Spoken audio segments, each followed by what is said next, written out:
ওকে, তো আজকে আমরা আমাদের ক্লাসটা স্টার্ট করব। আজকে হচ্ছে আমাদের কুইক বুকস এর ফোর্থ ক্লাস, তাই তো? আজকে আমরা যে যে টপিকগুলো দেখবো, আগে টপিকগুলো সম্পর্কে একটু আইডিয়া নিয়ে নিই।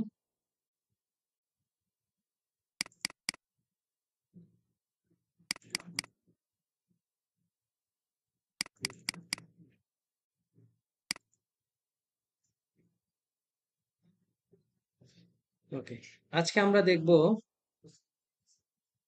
ইনভেন্টরি কোয়ান্টিটি অ্যাডজাস্টমেন্ট নিয়ে আলোচনা করব। পে ডাউন ক্রেডিট কার্ড নিয়ে আলোচনা করব, পেটি ক্যাশ নিয়ে আলোচনা করব, ফান্ড ট্রান্সফার নিয়ে আলোচনা করব, invoice and bill with class এবং লোকেশন নিয়ে আলোচনা করব। তারপরে bill assign by customer billable নিয়েও আলোচনা করব। তারপরে হচ্ছে ইম্পোর্ট ইনভয়েস এন্ড বিল নিয়ে আলোচনা করব, জার্নাল এন্ট্রির ব্যবহার দেখব। তারপরে হচ্ছে ব্যাংক লোন অ্যামortization, এরপরে হচ্ছে record fixed asset calculation, depreciation এবং ডিসপোজাল পর্যন্ত এই কয়টা টপিক আজকে আমরা দেখার চেষ্টা করব। তো একটা একটা করে আমরা আসি। প্রথমে হচ্ছে inventory quantity adjustment. Inventory quantity adjustment basically কি?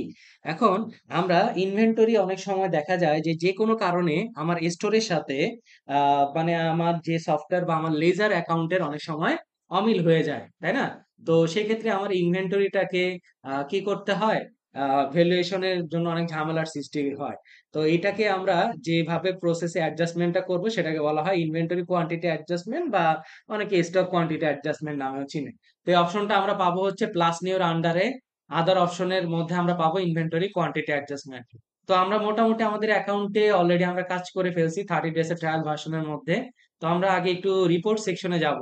রিপোর্টের মধ্যে স্ট্যান্ডার্ড রিপোর্টে গিয়ে দেখবো আমাদের এক্স্যাক্টলি ইনভেন্টরি কোন প্রোডাক্টের জন্য কত আছে, তারপরে আমরা অ্যাডজাস্টমেন্টের প্রসেসটা দেখবো। তো রিপোর্টের মধ্যে চলে আসলাম। আমরা রিপোর্টে গিয়ে যদি সার্চ করি ইনভেন্টরি ভ্যালুয়েশন ডিটেইল,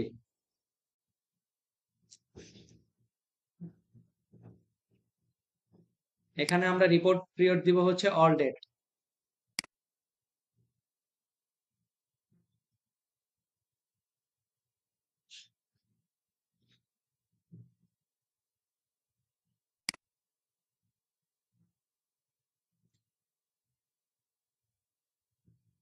ওকে, আচ্ছা, অল ডেট দেওয়ার পরে আমার এখানে ইনভেন্টরি গুলা তারা শো করতেছে। হ্যাঁ, আপনার যত ইনভেন্টরি সংক্রান্ত ইন এবং আউট সম্পূর্ণ কিছু আপনার এইখানে শো করবে তারা। তো ধরে নিচ্ছি যে আমাদের কিছু ইনভেন্টরি অ্যাডজাস্টমেন্ট আমরা করব। তো আমরা প্লাস নিউর আন্ডারে চলে যাচ্ছি, ইনভেন্টরি কোয়ান্টিটি অ্যাডজাস্টমেন্ট, সেখানে চলে যাব। এখানে সর্বপ্রথম আমাকে দিতে হবে হচ্ছে ডেট। ডেটটা সিলেক্ট করে দিতে হবে আমরা কবে অ্যাডজাস্টমেন্ট করতে চাচ্ছি। ধরলাম নভেম্বরের 1 তারিখ 2024 সালে আমরা ইনভেন্টরিটাকে অ্যাডজাস্ট করবো। এখানে রিজন আছে। এখন এই ইনভেন্টরিটা কেন আপনি অ্যাডজাস্ট করতে চাচ্ছেন? ড্যামেজ গুডস এর কারণে হতে পারে, স্টক রিটেন অফ হতে পারে, ইনভেন্টরি কাউন্ট শ্রিঙ্কেজ, তারপরে হচ্ছে revaluation, stolen goods, expired return goods, marketing and promotion, এছাড়াও আদার্স অন্যান্য আরো যে কোনো কিছু হইতে পারে। ঠিক আছে, ধরলাম আমরা ইনভেন্টরি রিভ্যালুয়েশন হচ্ছে আমাদের রিজন। অনেক সময় অনেকগুলো রিজন এখনো ঠিক মতো কাজ করতেছে না, তো একটু দেখে নিবেন। কেয়ার 95 মার্কস, দেখেন ইনভেন্টরি রিভ্যালুয়েশনের সময় যখন আমরা কয় তারিখ, নভেম্বর 1 তারিখে রিভ্যালুয়েশন করতে যাচ্ছি, তখন আমার ইনভেন্টরি কোয়ান্টিটি অন হ্যান্ড হাতে আছে হচ্ছে 108টা। ঠিক আছে, এখন ধরেন কোনো কারণে আপনার কাউন্টিং করে দেখছেন হচ্ছে 100টা আছে, তাহলে 8টা কি আপনার কমে গেছে না? তাহলে এই যে -8, এটা আমরা এখানে অ্যাডজাস্ট করব। এখন এই অ্যাডজাস্টমেন্টটা কোথায় হবে? ইনভেন্টরি শ্রিঙ্কেজ নামক অ্যাকাউন্টে হবে। ঠিক আছে, বৃদ্ধি পাক অথবা হ্রাস পাক। দেখেন আমি যদি একটা বৃদ্ধি পাওয়াটা আপনাদের সাথে শেয়ার করি, ডায়াগনস্টিক এন্ড টেস্টিং ইকুইপমেন্ট 80টা আছে।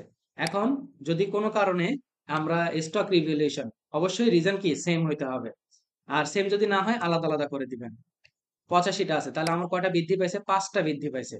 তাহলে আমার বৃদ্ধি পাক অথবা হ্রাস পাক যেটাই হোক না কেন, আমার ইনভেন্টরি কোয়ান্টিটি অ্যাডজাস্টমেন্টের ক্ষেত্রে আমরা সেটা অ্যাডজাস্ট হবে কোথায়? ইনভেন্টরি শ্রিঙ্কেজ নামক অ্যাকাউন্টে। আমি এটাকে সেভ এন্ড ক্লোজ করি। তাহলে এটার ইম্প্যাক্ট আমরা কোথায় দেখতে পাবো? দেখতে পাবো হচ্ছে আমাদের রিপোর্টে, ইনভেন্টরি ভ্যালুয়েশন ডিটেল রিপোর্টে।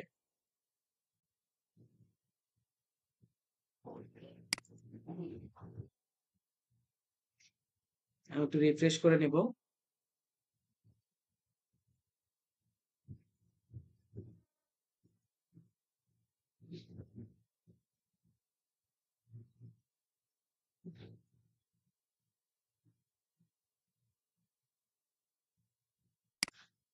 All date.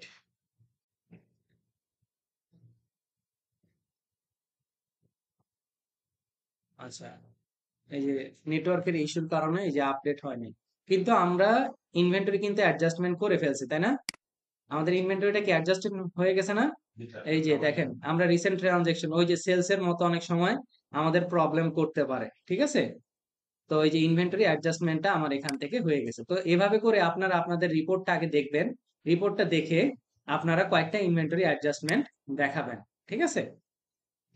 এরপর আসেন ক্রেডিট কার্ড পে ডাউন বা পে ডাউন ক্রেডিট কার্ড শব্দটা বলতে আমরা কি বুঝবো? পে ডাউন ক্রেডিট কার্ড বলতে আমাদেরকে বুঝতে হবে যে আমার যদি কোনো ক্রেডিট কার্ড থাকে তার অ্যামাউন্টকে যদি আমার পরিশোধ করে দেওয়া হয় সেটাকে বলা হয় পে ডাউন ক্রেডিট কার্ড। তো এটা আমরা পাবো হচ্ছে প্লাস নিউর আন্ডারে। যদি চলে যাই, প্লাস নিউর আন্ডারে চলে যাই, দেখেন আদার অপশনের মধ্যে আমরা কোথায় পাচ্ছি পে ডাউন ক্রেডিট কার্ড। এখন আমাদের অ্যাকাউন্টে কি ক্রেডিট কার্ড আছে? তো মাই অ্যাপস এর আন্ডারে আমরা অ্যাকাউন্টিং, সেখান থেকে চার্ট অফ অ্যাকাউন্টসে চলে যাব একটু। আমরা একটু দেখবো আমাদের ক্রেডিট কার্ডের কত ব্যালেন্স ডিউ আছে, সেটা আগে আমরা একটু খুঁজে বের করার চেষ্টা করব। এই যে আরবিসি ভিসা গোল্ড 1310.20, ধরেন $310 আপনি পে করে দিচ্ছেন, হ্যাঁ? তো আমরা এটার জন্য ব্যবহার করব প্লাস নিউর আন্ডারে পে ডাউন ক্রেডিট কার্ড অপশনটা।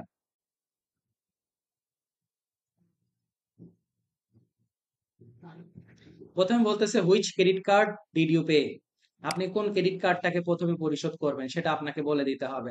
এখানে দুইটা ক্রেডিট কার্ড আছে, আমরা কি কোনটা পরিশোধ করতে যাচ্ছি? RBC visa gold. তো আমি এটাকে সিলেক্ট করলাম, পে অপশনাল, প্রয়োজন নাই, কত পেমেন্ট করব? $300, তাই তো? আর কয় তারিখে পেমেন্ট করতে চাচ্ছি? আমি চাচ্ছি হচ্ছে সেপ্টেম্বর 2024-এর 10 তারিখে পে করব। What did you use to make this payment, আপনার এই পেমেন্টটা ব্যবহার করার জন্য আপনি কোন ব্যাংক অ্যাকাউন্ট ব্যবহার করবেন? আমি ধরলাম ব্যাংক অফ আমেরিকা থেকে আমি দিব। এখন এই অপশনটা হচ্ছে I made a payment with cheque, যদি আপনি চেকে পেমেন্ট করেন তাহলে অপশনটাতে ক্লিক করবেন এবং চেকের নাম্বারটা এখান থেকে আপনি ম্যানুয়ালি বসাবেন। আর যদি না হয় কোনো প্রয়োজন নাই, তারপরে হচ্ছে মেমো অ্যাটাচমেন্ট, এখানে আপনি নোট লিখে রাখতে পারেন এবং চেকের ছবি বা যে কোনো কিছু অ্যাটাচমেন্ট আপনি এখান থেকে করে দিতে পারেন। আমি এটাকে সেভ এন্ড ক্লোজ করে দিব। আমাকে বলতেছে you have successfully recorded a payment 300 on your credit card balance. আমরা আবার চার্ট অফ অ্যাকাউন্টে চলে আসলে আমরা এটার ইম্প্যাক্টটা দেখতে পাবো। ক্রেডিট কার্ডের যে পেমেন্টটা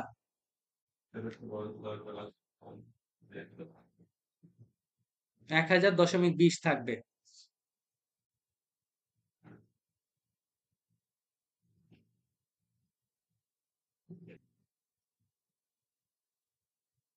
এই যে ক্রেডিট কার্ড, এই যে আমার পেমেন্ট হয়ে গেছে $300, এখন আমার কাছে বর্তমানে মানে আর কি আনপেইড অবস্থায় আছে $1010.20। তো এইভাবে করে আমরা ক্রেডিট কার্ড যদি পেমেন্ট করতে চাই তো আমরা প্লাস নিউর আন্ডারে সেখান থেকে পে ডাউন ক্রেডিট কার্ড অপশনটা আমরা ব্যবহার করতে পারবো। এর পরবর্তীতে যদি আমরা দেখি পেটি ক্যাশের ব্যবহার। পেটি ক্যাশের ব্যবহারটা কি? পেটি ক্যাশ বলতে ক্লাউড অ্যাকাউন্টিং সফটওয়্যারে কোনো জায়গা নাই পেটি ক্যাশ। এখন আমাদের অনেক বাংলাদেশি অনেক ক্লায়েন্ট থাকে, তখন সেক্ষেত্রে তাদেরকে আসলে পেটি ক্যাশের জন্য সার্ভিসটা আমরা কিভাবে দিতে পারি? এটার জন্য দুইটা কাজ করবেন। প্রথম কথা হচ্ছে একটা লেজার অ্যাকাউন্ট সৃষ্টি করবেন, ঠিক আছে? লেজার অ্যাকাউন্টটা হচ্ছে কি ক্লাউড অ্যাকাউন্টিং এর ভাষায় chart of account. Chart of অ্যাকাউন্টে চলে যাব, পেটি ক্যাশ নামে আমরা একটা কি করব? অ্যাকাউন্ট ওপেন করব। নিউ অ্যাকাউন্টে চলে যাব, অ্যাকাউন্টের নাম দিব হচ্ছে পেটি ক্যাশ। পেটি ক্যাশ, অ্যাকাউন্টের কোড নাম্বার দিবেন, account type cash and cash equivalent, আর এটা কি ক্যাশ অন হ্যান্ড, তাই তো? আর এটা যদি কোনো ব্যালেন্স থেকে থাকে তাহলে দিবেন, না থাকলে কি হবে? জিরো, ঠিক আছে? আর এটার ওপেনিং ডেট দিয়ে দিবেন, আপনি কত তারিখ থেকে এটাকে মেনটেন করতেছেন। আমরা যেরকম 24 সাল থেকে মেনটেন করতেছি সবকিছুই, তো ওই জন্য আমরা ট্র্যাকিং এ 24 দিয়ে দিলাম। এই যে সেম নাম্বারে নিবে না,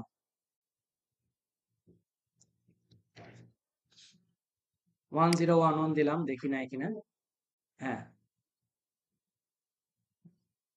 এই যে 1011 পিটি ক্যাশ, যে চার্ট অফ অ্যাকাউন্ট। আরেকটা কাজ করবেন, সেটা হচ্ছে আপনি চলে যাবেন অল লিস্টে, অল লিস্ট থেকে সেখান থেকে পেমেন্ট মেথড অ্যাড করে দিবেন। তাহলে কি হবে? আপনারা এই পেমেন্ট মেথড ব্যবহার করে যদি কোনো কাজ করে থাকেন, তাহলে সেটার ইমপ্যাক্ট আপনারা এখান থেকে দেখতে পাবেন। ঠিক আছে? আর হচ্ছে আপনার লেজার অ্যাকাউন্টটা আপনার এক্সট্রা করে মেইনটেইন হয়ে গেল। এটা ছাড়া আর আপনার কোনো ওয়ে নাই। হ্যাঁ? পেটি ক্যাশের মানে আরকি ইমপ্লিমেন্টেশন করার জন্য। আপনি যখন পেটি ক্যাশ ব্যবহার করে কোনো কাজ করবেন, তখন সেক্ষেত্রে দেখা যাবে যে পেমেন্ট মেথড তো আপনি ব্যবহার করবেন। তো পেমেন্ট মেথডেও এখানে ইমপ্যাক্ট পড়বে, পাশাপাশি লেজার অ্যাকাউন্টে ইমপ্যাক্ট পড়বে। এই ২ টা। এরপর আসেন ফান্ড ট্রান্সফার। ফান্ড ট্রান্সফার কোথায় আছে অপশনটা? কেউ বলেন আমাকে।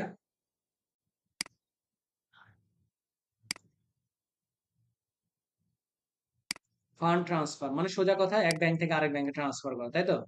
বা একটা অ্যাকাউন্ট থেকে আরেকটা অ্যাকাউন্টে ট্রান্সফার করা। কোথায় আছে অপশনটা? ব্যাংকের মধ্যে পাবো? এই যে ব্যাংক অ্যাকাউন্ট এখানে তো নাই। প্লাস নিয়োর আন্ডারে আদার অপশনের মধ্যে আমরা পাবো হচ্ছে ট্রান্সফার। আর যদি কোনো সময় অপশন খুঁজতে সমস্যা হয়, সার্চ বার তো আছেই। প্রথমে আমাকে বলতেছে ফান্ড ট্রান্সফার ফান্ড ফ্রম, কোন ফান্ড থেকে আপনার যাবে? ধরলাম ব্যাংক অফ আমেরিকা। দেখেন তার এখন ব্যালেন্স কত আছে সেটা কিন্তু এখানে শো করতেছে। তারপরে হচ্ছে ট্রান্সফার ফান্ড টু, কোথায় যাবে টাকাটা? ধরলাম ওয়েলস ফার্গোতে যাবে। এই ফান্ড থেকে এই ফান্ডে টাকাটা যাবে। Currency US dollar. কত ডলার আমি ট্রান্সফার করব? $১,০০০ আমি ট্রান্সফার করব ব্যাংক অফ আমেরিকা থেকে ওয়েলস ফার্গো ব্যাংকে। কবে করতে চাচ্ছি? অক্টোবরের ১০ তারিখ। ঠিক আছে? আর নোট মেমো যদি থাকে দিবেন, না হলে এখানে সেভ এন্ড ক্লোজ করে দিতে হবে আমাদের। তাহলে ওয়েলস ফার্গোতে এসে আমার টাকাটা ১,০০০ আসবে। আর ব্যাংক অফ আমেরিকা যেটা সেভিংস অ্যাকাউন্ট আছে, সেখান থেকে আমার কি হয়ে যাবে? ১,০০০ যে অ্যামাউন্ট আছে সেটা কমে যাবে।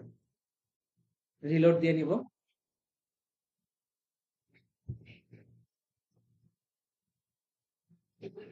ওকে, তো এই যে ব্যাংক অফ আমেরিকা থেকে ওয়েলস ফার্গোতে চলে গেছে। এখন আমরা প্রত্যেকটার ইন্ডিভিজুয়াল ভাইয়ের ভাষ্য মতে আমরা লেজার অ্যাকাউন্টে যাই।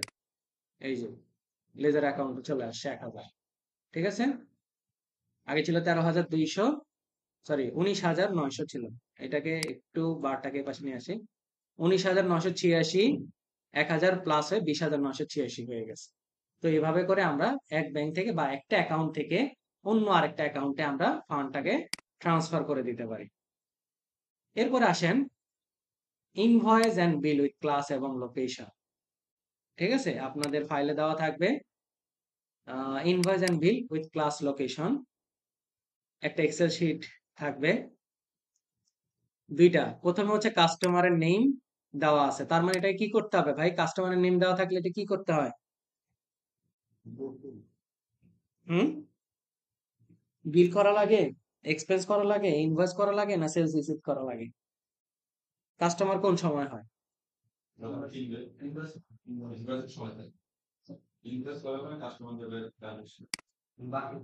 এখানে কাস্টমার নেম বলা আছে, তার মানে আমাকে এটা ইনভয়েস করতে হবে। তারপরে এটাতে দেওয়া আছে সাপ্লায়ার নেম, তার মানে আমাকে কি করতে হবে? বিল করতে হবে, তাই না? আমাকে বিল করতে হবে। তো আসেন প্রথমে আগে আমরা দুটো অপশন বুঝে নিই, ক্লাস এবং লোকেশন। ক্লাস এবং লোকেশন অপশনটা আমরা আগে অন করে আসি নাই। আজকে আমরা এই ক্লাস এবং লোকেশন অপশনটাকে অন করব এবং এটা সম্পর্কে বোঝার চেষ্টা করব। তো সবার আগে অপশনটা কোথায় আছে? Gear icon. গিয়ার আইকন থেকে অ্যাকাউন্টস এন্ড সেটিংস এ,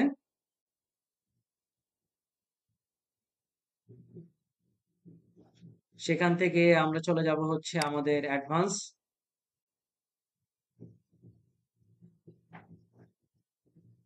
এই যে এখানে অপশন পাবেন ক্লাস এবং লোকেশন।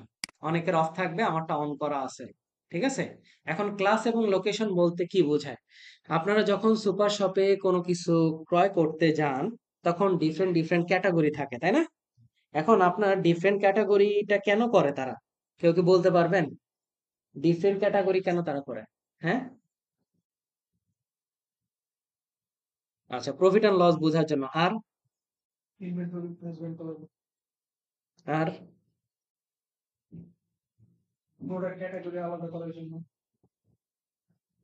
ক্যাটাগরি তো এটা। আপনি ক্যাটাগরি আলাদা করার জন্য তো বলেন, আমি বলছি কেন করে সেটা স্যার কোনটার বেসিক্যালি আপনার রিপোর্টটা নেন পরে দেখে যে কোনটা লস হয় কোনটা লাভ হয় যদি লস হয় তাহলে ওইটা বাদ দিয়ে দিবার লাভ হয়ে যাবে ওটাতে ইনভেস্টমেন্ট আমার বেশি বেশি বাই কস্ট অ্যানালাইসিস না।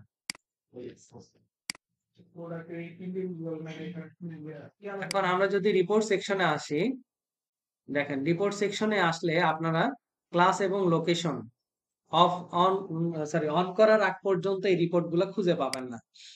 ধরেন আমি যদি লিখলাম হচ্ছে ক্লাস, দেখেন আমার কি কি ক্যাটাগরি আছে প্রোডাক্টের, আমি সেগুলো জানতে পারবো। প্রফিট অ্যান্ড লস জানতে পারবো, class by sales by class, মানে প্রত্যেকটা ক্লাসের সেলস কত আছে সেটা সামারি দেখতে পাবো, তার ডিটেলস দেখতে পাবো। আর প্রত্যেকটা ক্লাসের আমি কত পারচেজ করতেছি সেটাও আমরা কি দেখতে পাবো। তো একটা প্রতিষ্ঠান এই ক্লাসের ট্র্যাকিং এজন্যই করে, দিন শেষে তাদের যে এক্সট্রা করে রেলিভেন্ট কস্টিং এর নাম শুনছেন আপনারা? রেলিভেন্ট কস্টিং, হ্যাঁ, করে আসছিলেন কেউ?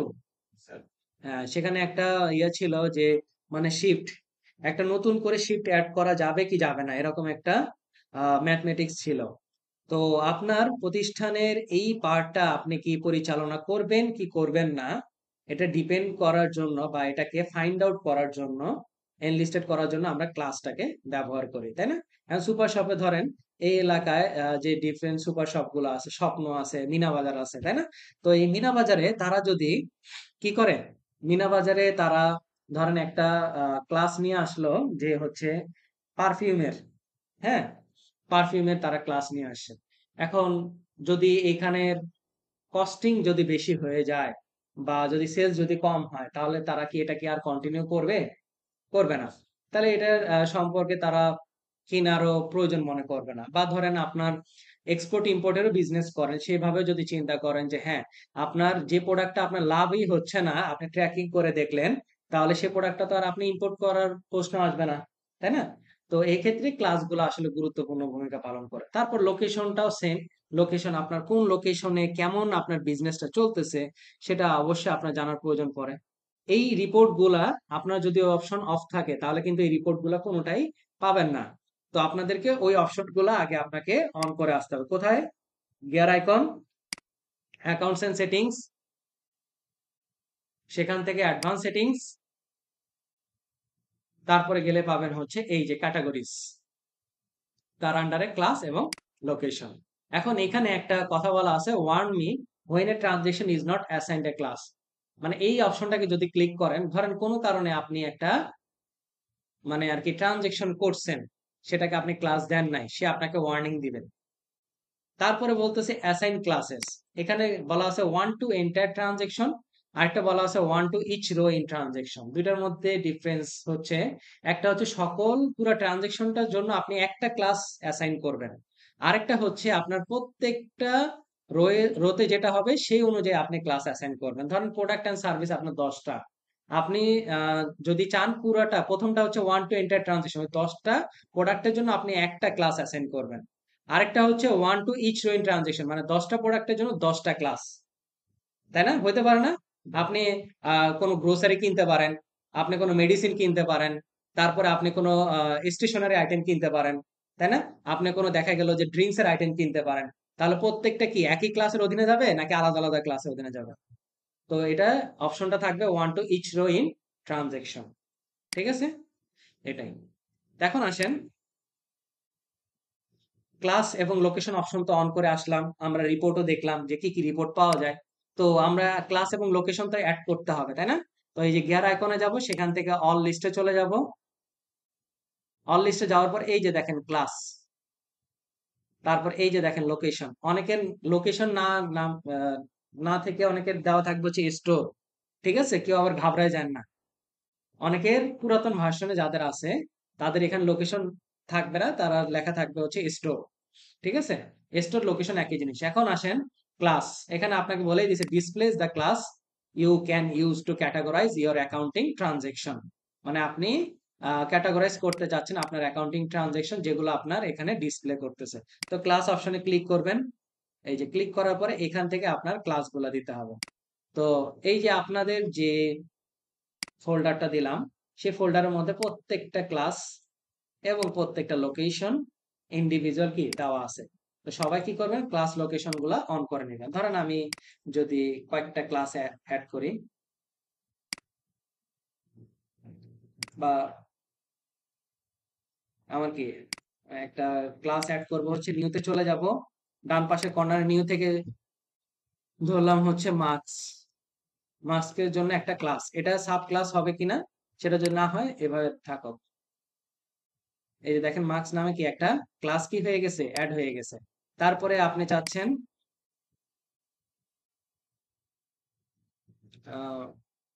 ইসিজি মেশিন,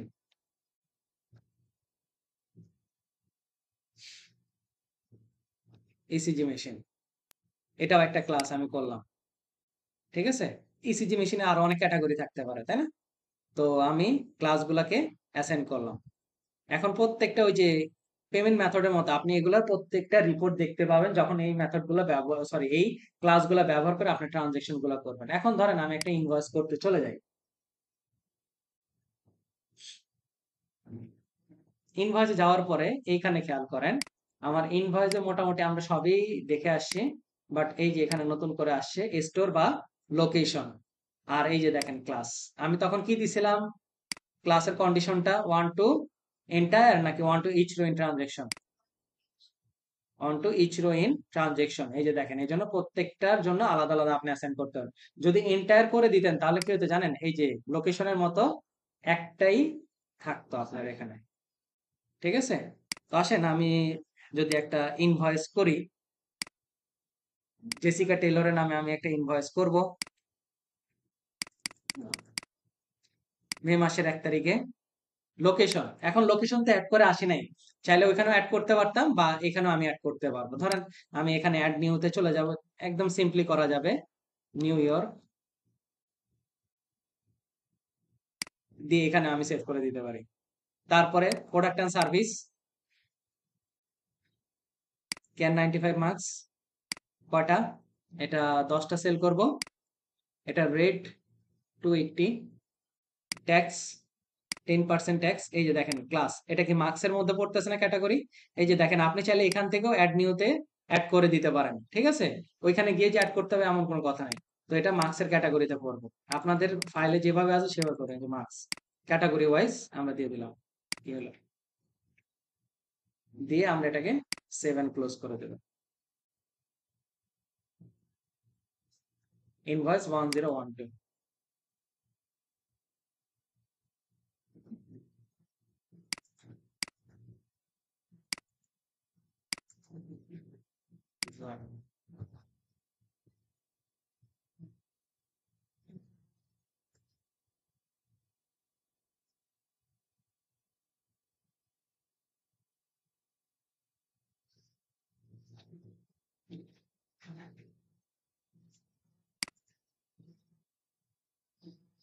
ওকে, তো এখন আপনারা এইভাবে করে আপনাদের যে ক্লাস এবং লোকেশন, আপনার সকল কাজ করার পরে আপনার ক্লাস এবং লোকেশন রিলেটেড রিপোর্ট গুলাকে জেনারেট করে দেখতে পারেন যে আপনার কোন ক্লাসের আন্ডারে কেমন আপনার সেলস হয়েছে, ঠিক আছে।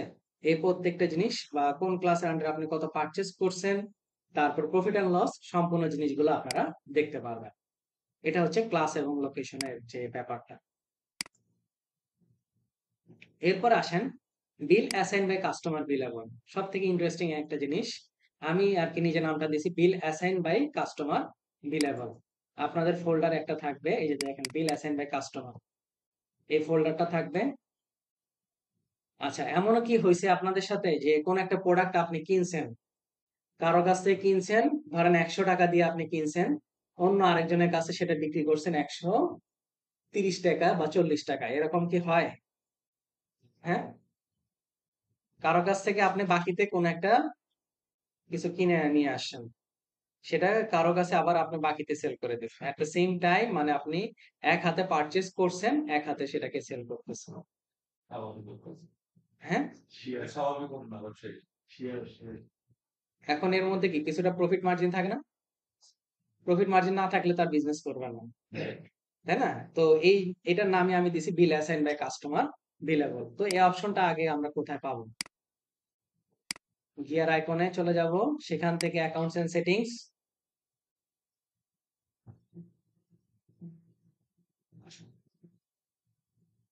এরপরে কোথায় যাব বলেন? অ্যাডভান্স। ওকে, প্রথম অংশটুকু ঠিক ছিল, তারপরে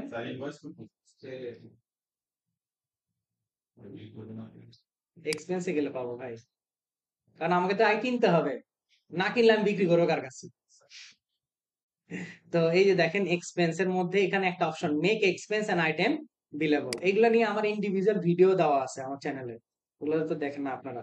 এই দেখেন মেক এক্সপেন্স এন্ড আইটেম বিলেবল, এই অপশনটা অনেকেরই অফ থাকবে, এটাকে অন রাখতে হবে। হ্যাঁ, এখানে আবার আরেকটা জিনিস ট্রিক্সই আছে, এই যে মার্কআপ ডিফল্ট রেট, আপনাকে বলে দিতে হবে আপনি কত পার্সেন্ট ডিফল্ট রেট চাচ্ছেন। এমন না যে এটাই রেট থাকবে, পরবর্তীতে চেঞ্জ করা যাবে। আপনি প্রোডাক্টের ইন্ডিভিজুয়াল প্রোডাক্টের উপরে আপনি সেই রেট গুলাকে কি করতে পারবেন, চেঞ্জ করতে পারবেন। যেমন ধরেন আপনাদের যে ফাইলটা আমি দিছি মাইকেল টেলরের কাছ থেকে, আপনি surgical table, diagnostic testing equipment, autoclave, steriliser, এগুলা কি আপনি কিনছেন। দেখেন সার্জিক্যাল টেবিল আপনি কিনছেন কত, 400 করে চারটা, তাই না? 8% ট্যাক্সও দিচ্ছেন, তার উপরে 50% মার্জিন ধরে আপনি সারা জনসনের কাছে আপনি বিক্রি করতেছেন। তারপর ডায়াগনস্টিক এন্ড টেস্টিং ইকুইপমেন্ট আপনি তিনটা কিনতেছেন 500 টাকা করে, ট্যাক্স রেটও দিচ্ছেন, ট্যাক্স দিচ্ছেন। আর ডেভিড উইলসনের কাছে আপনি এটার 70% ধরে লাভ করে বিক্রি করতেছেন।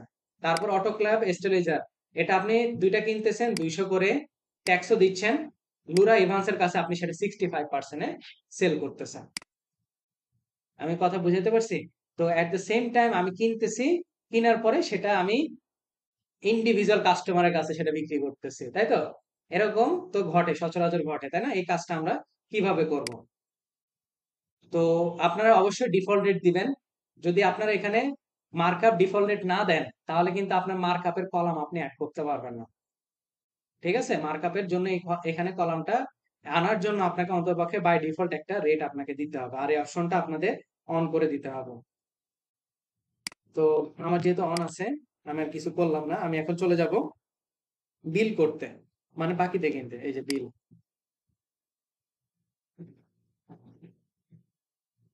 বিশেষ করে বাজেটের সময় এই ঘটনাগুলো ঘটে, তাই না?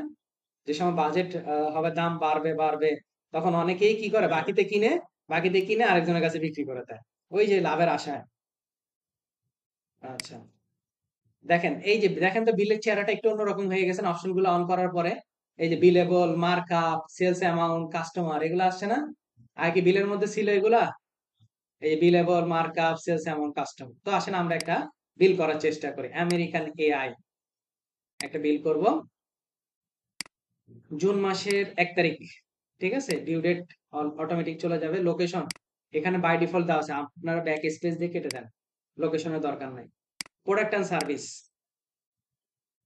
ডায়াগনস্টিক এন্ড টেস্টিং ইকুইপমেন্ট, এটা হচ্ছে কয়টা, 5টা। রেট 450 করে বিক্রি করব, 10% ট্যাক্স দিতে হবে অবশ্যই, বিলেবল। এই যে দেখেন বাই ডিফল্ট একটা রেট চলে আসে না? আপনি কত পার্সেন্ট লাভ করতে চান বলেন, কত পার্সেন্ট ধরবো? ওকে, 60% ধরলাম। আর এটা একজন কাস্টমারের কাছে বিক্রি করবো অবশ্যই, ধরলাম জন্ডোর কাছে বিক্রি করবো, তাই তো? এরপর আসেন আরেকটা, ক্যান 95 মার্কস, এটা নিব হচ্ছে 10টা। এটার প্রাইসিং হবে হচ্ছে 200 করে ধরছি। আর এটার উপর ট্যাক্স দিতে হবে 8%, অবশ্যই বিলেবল। এটার উপর কত পার্সেন্ট ধরতে পারি বলেন? 50? শিওর? ওকে, 50% ধরলাম। তারপরে এটা ধরলাম ডেভিড উইলসন। দেখেন একটা জিনিস ভালো করে খেয়াল করেন, আপনি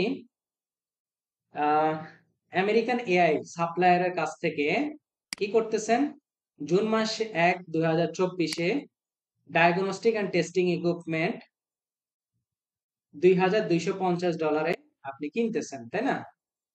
এটার 60% অ্যাড হয়ে 3600 টাকায় আপনি বিক্রি করতেছেন, $3600 বিক্রি করতেছেন কার কাছে? জন্ডোর কাছে, তাই না?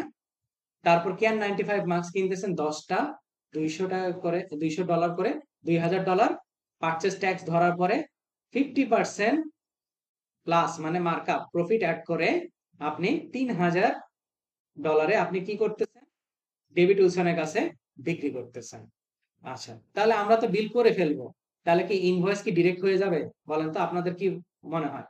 ইনভয়েস কি হয়ে যাবে কিনা? আর এই যে লাভটা, সে লাভটা কি সে দেখতে পাবে? পেমেন্ট না করলে কোনো পেমেন্ট আমরা বিল করলাম কিন্তু পেমেন্ট না করলে পেমেন্টের সাথে ইনভয়েসের কি সম্পর্ক? পেমেন্টের সাথে তো ইনভয়েস সম্পর্ক না। আমি ১ম কোয়েশ্চেন করছি, হ্যাঁ, ইন্ডিভিজুয়াল তো দেখাবে, এটা আমিও বিশ্বাস করি। জন ডোটা আলাদা দেখাবে, ডেভিড উইলসন। এখন আমার ১ম কোয়েশ্চেন হচ্ছে, এই যে প্রফিটটা আমি করলাম, এটা দেখা যাবে কিনা? ফার্স্ট অফ অল এটা একটা কোয়েশ্চেন। আর দ্বিতীয় কোয়েশ্চেন হচ্ছে, তাদের নামে কি সরাসরি ইনভয়েস তৈরি হবে কিনা? আমি দেখতে পারবেন কিন্তু প্রফিটটা স্যার তারা প্রফিট দেখতে পাবে না আচ্ছা, এটা বুঝতে পারবে না হ্যাঁ, প্রফিট দেখতে পাবেন, এটা ঠিক আছে। আর ইনভয়েস? তাই ইনভয়েস ক্রিয়েট হবে না আমরা যখন আপনি কিলো কেন আমরা তো বলতে পারতাম রিলসে ইনভয়েস ক্রিয়েট করতে হবে ইনভয়েস হবে, কিন্তু সেটা ওপেন বিল আকারে থাকবে, নন পোস্টিং আকারে থাকবে। দেখেন, আমি এটাকে সেভ এন্ড ক্লোজ করি। তাহলে এটার ইম্প্যাক্টটা দেখতে পাবো কোথায়? এক্সপেন্স সেন্টারে, না? তো মাই অ্যাপস থেকে এক্সপেন্স এন্ড বিলের মধ্যে চলে যাব, এক্সপেন্স ট্রানজেকশনে।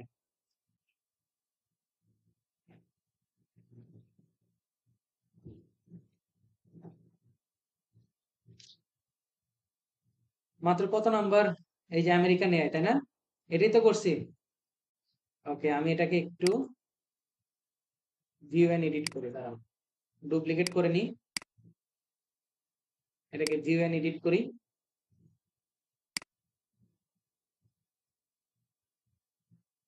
আর যে ইনভয়েসের ব্যাপারটা, এটার ইম্প্যাক্ট আমরা দেখতে পাবো সেলস প্যানেলে গেলে, তাই তো?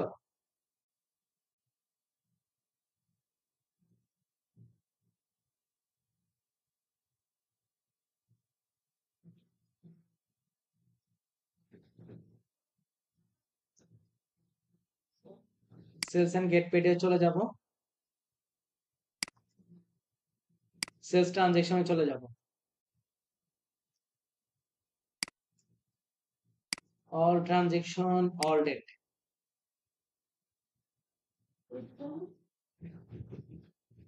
কি কি ছিল? নাম কি কি ছিল? জন ডো এবং ডেভিড উইলসন, ৩৬০০ এবং ৩০০০। না, ডেটটা খেয়াল করেন, তাহলে পেয়ে যাবেন। এই যে, শুধু নাম দেখে বলে দিছেন, দেখবেন না?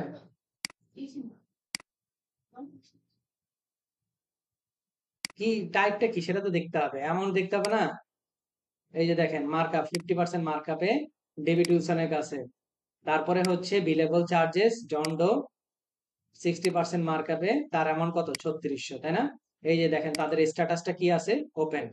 এই যে ক্রিয়েট ইনভয়েস, তার মানে আপনাকে ইনভয়েসে সেটা করতে হবে। ইনভয়েস না করলে আপনার সেটা ইম্প্যাক্ট করবে না। ঠিক আছে? তো আসেন আমরা একজনেরটা ওপেন করে দেখার চেষ্টা করি। ডেভিড উইলসনের ক্রিয়েট ইনভয়েসে চলে যাই।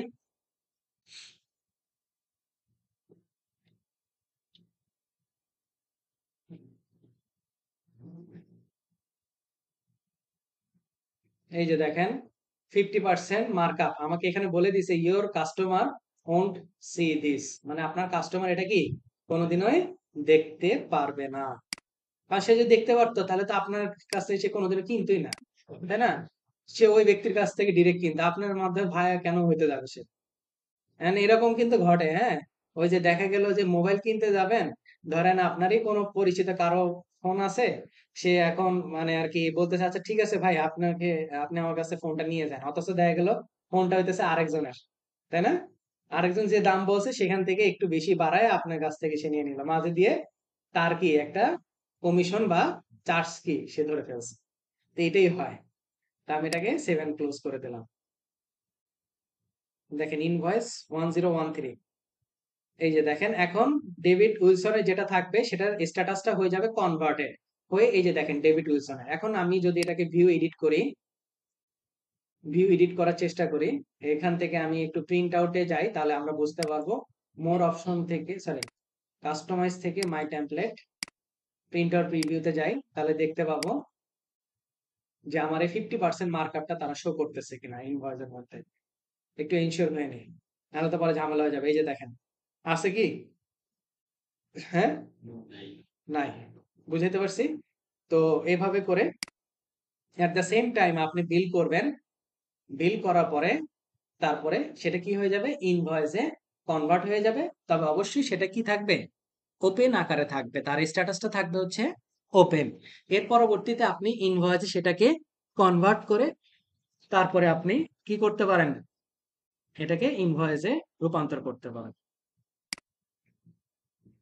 তো আপনারা ফাইল অনুযায়ী দেখে নিবেন। ফাইলে যেভাবে দেওয়া আছে সে অনুযায়ী আপনারা কাজটা করবেন। তারপরে আসেন ইম্পোর্ট ইনভয়েস এন্ড বিল। আপনাদের ফোল্ডারের মধ্যে আমি ইনভয়েস ইম্পোর্টের কথা বলছি, হ্যাঁ? আমি ইনভয়েসটা ইম্পোর্ট করে দেখাবো, আপনারা বিল বানাবেন সেম ভাবে। নিজের একটু মেধা খাটায় বিল বানাবেন, বানায় ইম্পোর্ট করার চেষ্টা করব। ওকে, ইম্পোর্টের অপশন কোথায় আছে? আমাদের প্রত্যেকটা অপশনে তো ইন্ডিভিজুয়াল ইম্পোর্টের অপশন আছেই, তাই না? এছাড়াও ইম্পোর্টের জন্য একটা ডেডিকেটেড একটা জায়গা আমাদেরকে কুইক বুকস দিয়ে রাখছে, সেটা আমরা একটু দেখব। সেটা হচ্ছে আমাদের গিয়ার আইকন। গিয়ার আইকন থেকে দেখেন এই যে ইম্পোর্ট ডাটা, এক্সপোর্ট ডাটা। আপনাদের অনেকেরই আজকে ডেটের পরে 30 ডেজ এর ট্রায়াল ভার্সন শেষ হয়ে যাবে, তাই না? আপনারা কি করবেন? এখান থেকে ডাটাগুলোকে এক্সপোর্ট করে সুন্দর করে পরবর্তী আরেকটা যে নতুন 30 ডেজ ট্রায়াল ভার্সন ওপেন করবেন সেখানে গিয়ে ইম্পোর্ট করবেন। ঠিক আছে? বা যেটা এটা আপনার প্রয়োজন সেই ডাটাগুলোকে নিয়ে পুনরায় ইম্পোর্ট করে কাজ শুরু করবেন। তো আসেন আমরা চলে যাব ইম্পোর্ট ডাটাতে। আমরা already customer, supplier, chart of account, product service এগুলা কি ইম্পোর্ট করা দেখে আসি না? হ্যাঁ, এই কয়টা আইটেম। আজকে আমরা দেখবো ইনভয়েস। সেম তার মতোই হবে কি? বিল, সেলস রিসিপ্ট, ক্রেডিট নোট, একই জিনিস। তো আসেন আমরা ইনভয়েসে চলে যাব। এখন ইনভয়েস ইম্পোর্ট করার কেন প্রয়োজন? ধরেন আপনার কাছে অনেকগুলো বাল্ক কোয়ান্টিটিতে ইনভয়েস আছে, সেই ইনভয়েস গুলাকে আপনি চাচ্ছেন এট দ্য সেম টাইম একই সাথে আপনি ইম্পোর্ট করতে চান। তো ইম্পোর্ট করার আগে তারা আপনাকে এক্সাম্পল ফাইলটা দিবে। আপনি এক্সাম্পল ফাইলটা ডাউনলোড করে নেবেন, নিয়ে ওপেন করবেন। ফাইল ওপেন করার পর আমাদের কি কাজ বলেন তো? প্রথম কাজটা কি করি? সবগুলো ডিলিট করে দেওয়া নাকি? হ্যাঁ, আগে ইনফরমেশন গুলা দেখবেন কোথায় তারা কিভাবে কি ব্যবহার করছে। প্রথমটা কি? ইনভয়েস নাম্বার, তাই না? তারপরে হচ্ছে কাস্টমার, এরপরে হচ্ছে ইনভয়েসের ডেট, তারপরে হচ্ছে ডিউ ডেট। প্রত্যেকটা আগে খেয়াল করবেন, আগে ডিলিট করার প্রতি মনোযোগী হবেন। তারা দিয়ে রাখছে আপনাদের কাজের জন্য। তারপরে হচ্ছে টার্মস, তারপরে মেমো, এরপরে হচ্ছে item, product and service, item description, তারপরে quantity, quantity rate, item amount, তারপর আইটেমের tax code, item tax amount, তারপরে হচ্ছে কারেন্সি, এরপরে হচ্ছে আপনার সার্ভিস ডেট। এখন আসেন এইখানে আপনি যে প্রোডাক্ট গুলাকে অ্যাড করবেন, অবশ্যই সেই প্রোডাক্ট গুলা এবং সেই ট্যাক্সের অ্যামাউন্ট গুলা প্রত্যেকটাই কিন্তু আপনার কিসে থাকতে হবে? কুইক বুকসে থাকতে হবে। মানে ওই প্রোডাক্ট গুলা এবং তার ট্যাক্সের অ্যামাউন্ট এবং কাস্টমার, মানে যে কথাগুলো বলতেছি সেই সবগুলাই কিন্তু কিসে থাকতে হবে? আপনার কুইক বুকসে থাকতে হবে। যদি না থাকে তাহলে কিন্তু কোনোদিনও ইম্পোর্ট নিবে না। ঠিক আছে? কাস্টমার নেম, প্রোডাক্ট আর সার্ভিসের নেম, তারপরে কি আপনার ট্যাক্স কোড, তাই তো? এই জিনিসগুলো আপনার প্রত্যেকটা জিনিস থাকতে হবে। এরপরে আমার দেখা হয়ে গেলে আমি এটাকে ডিলিট করে দেবো। এরপরে আপনাদের যে ফাইলটা আমি দিছি সেই ফাইলটাকে সুন্দর করে কপি করে নিয়ে আসবেন নাকি? সবগুলো রেডি করে রাখছি। তারপর একটু দেখে নিব ঠিকঠাক আছে কিনা। আর যেগুলো স্টার মার্ক দেওয়া সেগুলো হচ্ছে কি আপনার ম্যান্ডেটরি ফিল্ড। এখন দেখেন আমি এখানে 1025-এর জন্য কয়টা লাইন? 3 বার লিখছি কেন? এই ইনভয়েসের আইটেম কয়টা? 3টা না? একটা জিনিস মাথায় রাখবেন, ইনভয়েসের আইটেম যদি 6টাও হয়, ইনভয়েস নাম্বার যদি একটা হয়, তাহলে আপনাকে 6 বারই লিখতে হবে। কারণ ম্যান্ডেটরি ফিল্ড কোনো সময় ফাঁকা রাখা যাবে না। যদি ফাঁকা রাখেন আপনার কোনো না কোনো ভুল হওয়ার সম্ভাবনা থাকে। এখন এখানে ৩টা item, surgical equipment, life saving, hand sanitizer. তো ৩ বারই কিন্তু আমি দেখেন ফিল আপ করছি। Invoice number, customer name, invoice date, due date. এগুলো কি আমি ৩ বারই ফিল আপ করে আসছি। তারপরে দেখেন ১০২৬ এর ক্ষেত্রেও ৩টা, তারপর ১০২৭ এর ক্ষেত্রে কয়টা? ৪টা। দেখছেন? তারপর ১০২৮ এর ক্ষেত্রে কয়টা? ২টা। এই যে ১০২৯ এ একটা ছিল, একটাই। তো যেগুলা ম্যান্ডেটরি ফিল্ড সেগুলো অবশ্যই ফিল আপ করতে হবে। তারপরে আসেন আমরা এবার ব্রাউজ করব, ডাউনলোড করে নিব।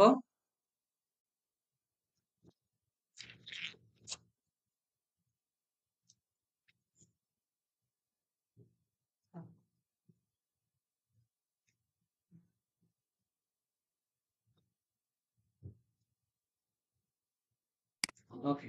তারপরে এখানে তারা বলতেছে your CSV file have no more than 1000 row, মানে ১০০০ রো এর বেশি হওয়া যাবে না। তারা কিন্তু এটা বারবার আপনাকে বলে দিচ্ছে ১০০০ রো এর বেশি হওয়া যাবে না। তারপরে বলছে add new contact that don't already exist in QuickBooks, মানে যদি নতুন করে কোনো কন্টাক্ট অথবা নতুন করে যদি কোনো প্রোডাক্ট থাকে সেগুলো অ্যাড করার জন্য। ওকে, নেক্সট অপশনে চলে যাব। এখান থেকে আপনাকে বলতেছে ইনভয়েস ডেটটা দেওয়ার জন্য। ইনভয়েস ডেটটা, ডেট ফরম্যাট কি ছিল? মান্থ, ডেট, ইয়ার, তাই না? হ্যাঁ। তারপরে ট্যাক্স অ্যামাউন্টটা কি ছিল? Exclusive tax. নেক্সট অপশনে চলে যাব। এই যে দেখেন আপনাকে এবার ট্যাক্স গুলো বলে দিতে হবে। দেখছেন 10%, 15%, 0%। এখন এগুলো কই দেখতে পাবেন ভাই? ট্যাক্স প্যানেলে গেলেও দেখতে পাবেন, অথবা যেহেতু আপনি কি করতেছেন, ইনভয়েস করতেছেন না, একটা ইনভয়েস ওপেন করেন। ইনভয়েস ওপেন করে আপনি বুঝতে পারবেন যে কোনটা অ্যামাউন্টের নাম কি। ট্যাক্স 10% এর নাম কি? সেলস ট্যাক্স, তাই না? আর কি কি ছিল? 0% ছিল। 15% দেখছেন অ্যাড আছে? নাই। এবার আমাকে কি করতে হবে? আবার গিয়ে অ্যাড করে নিতে হবে 15%। 15% গিয়ে আবার নতুন করে অ্যাড করব। তো চলে যাব ট্যাক্সে।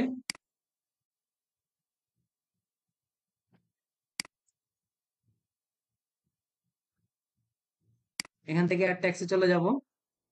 যেহেতু নতুন করে অ্যাড করতেছি, যে কোনো একটা নাম দিই।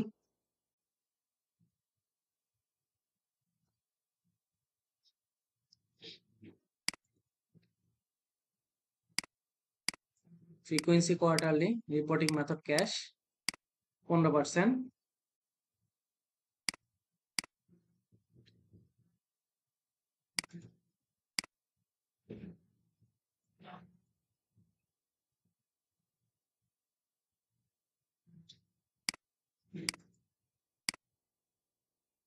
ওকে, একবার একটু রিলোড দিয়ে নিব রিস্ক ফ্রি থাকার জন্য। নাহলে পরে দেখা যাবে যে অ্যাপ্লাই হয় নাই, পরে আবার এসে আবার আমাকে রিলোড দিতে হতো।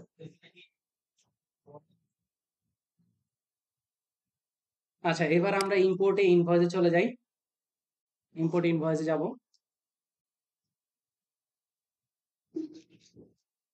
এখন আমরা এটাকে ব্রাউজ করি, যেখানে ছিল ফাইলটাকে নিয়ে আসব, নিয়ে এসে দুটো অপশনকে অ্যাড করে দিব, দিয়ে নেক্সট অপশনে চলে যাব। এখান থেকে month, date, year, item amount, exclusive, next. Inclusive দিছি? আহ, দেখ, ভালো জিনিস মনে হচ্ছে, এক্সক্লুসিভ। তারপরে হচ্ছে 10%, কি নাম ছিল? সেলস ট্যাক্স, তাই না? 15% হচ্ছে নিউ, আর 0% হচ্ছে জিরো রেটেড ট্যাক্স। 5টা ইম্পোর্ট।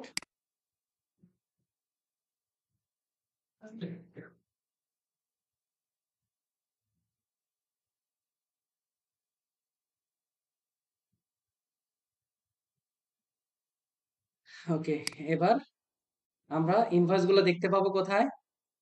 সেলস প্যানেলে গেলে, তাই তো? সেলস প্যানেলে গেলে আমরা দেখতে পাবো,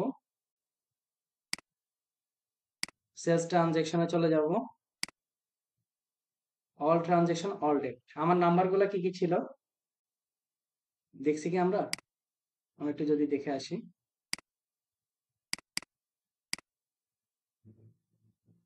এখানে ২৭, ২৮, ২৯ এক হাজার নেবে, ১০২৫ থেকে শুরু। ১০২৫, ২৬, ২৭, ২৮, ২৯। দেখি আসছে কিনা। 27, 28, 29 পাইছি। নিচের দিকে স্ক্রল করি, 25, 26ও আছে, তাই না? ধরেন আমি একটা ওপেন করি, যে কোনো র্যান্ডমলি একটা ওপেন করে দেখি যে আমার প্রপারলি ইনভয়েস হয়েছে কিনা। 1026 নাম্বারটা আমি একটু ওপেন করব।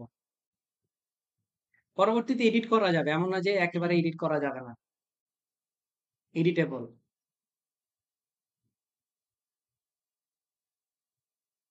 ওকে, 1026-এ প্রোডাক্ট তারা তিনটা নিছে, ECG machine, fluid, hand sanitizer. 1026, তাই তো? এই যে 1026, ECG machine, fluid, hand sanitizer, দুইটা, চারটা, ছয়টা, হ্যাঁ। 1600, 150, 20 করে রেট, 1600, 150, 20।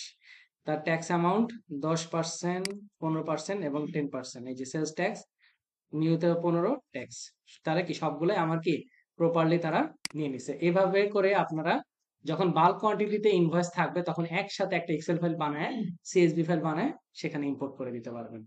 ঠিক আছে? তো এইভাবে আপনাদের এক্সট্রা কাজ সেটা হচ্ছে আপনারা কি করবেন, বিল বানাবেন। আপনাদের যে অ্যাকাউন্ট আছে সেই অ্যাকাউন্টের অনুযায়ী আপনারা এরকম কয়েকটা ভেরিয়েন্টে বিলটা বানায় দেন ইম্পোর্ট করার চেষ্টা করবেন। সেম ভাবে এইগুলো যে এমন না যে কোনো চেঞ্জেস আসবে। এই যে দেখেন, upload, mapping, import, same format. এই যে তাদের ফরম্যাটটা আগে ডাউনলোড করে নেবেন, ডাউনলোড করে নিয়ে দেখে নেবেন যে তারা কিভাবে কি বলার চেষ্টা করছে, তারপরে সে অনুযায়ী ইম্পোর্ট করবেন। তো আমরা এটা পেলাম। এর পরবর্তী চলে যাই, ইউজ অফ জার্নাল এন্ট্রি এবং ব্যাংক লোন অ্যামortization। এই দুইটা জিনিস আমাকে করতে হবে, তাই না?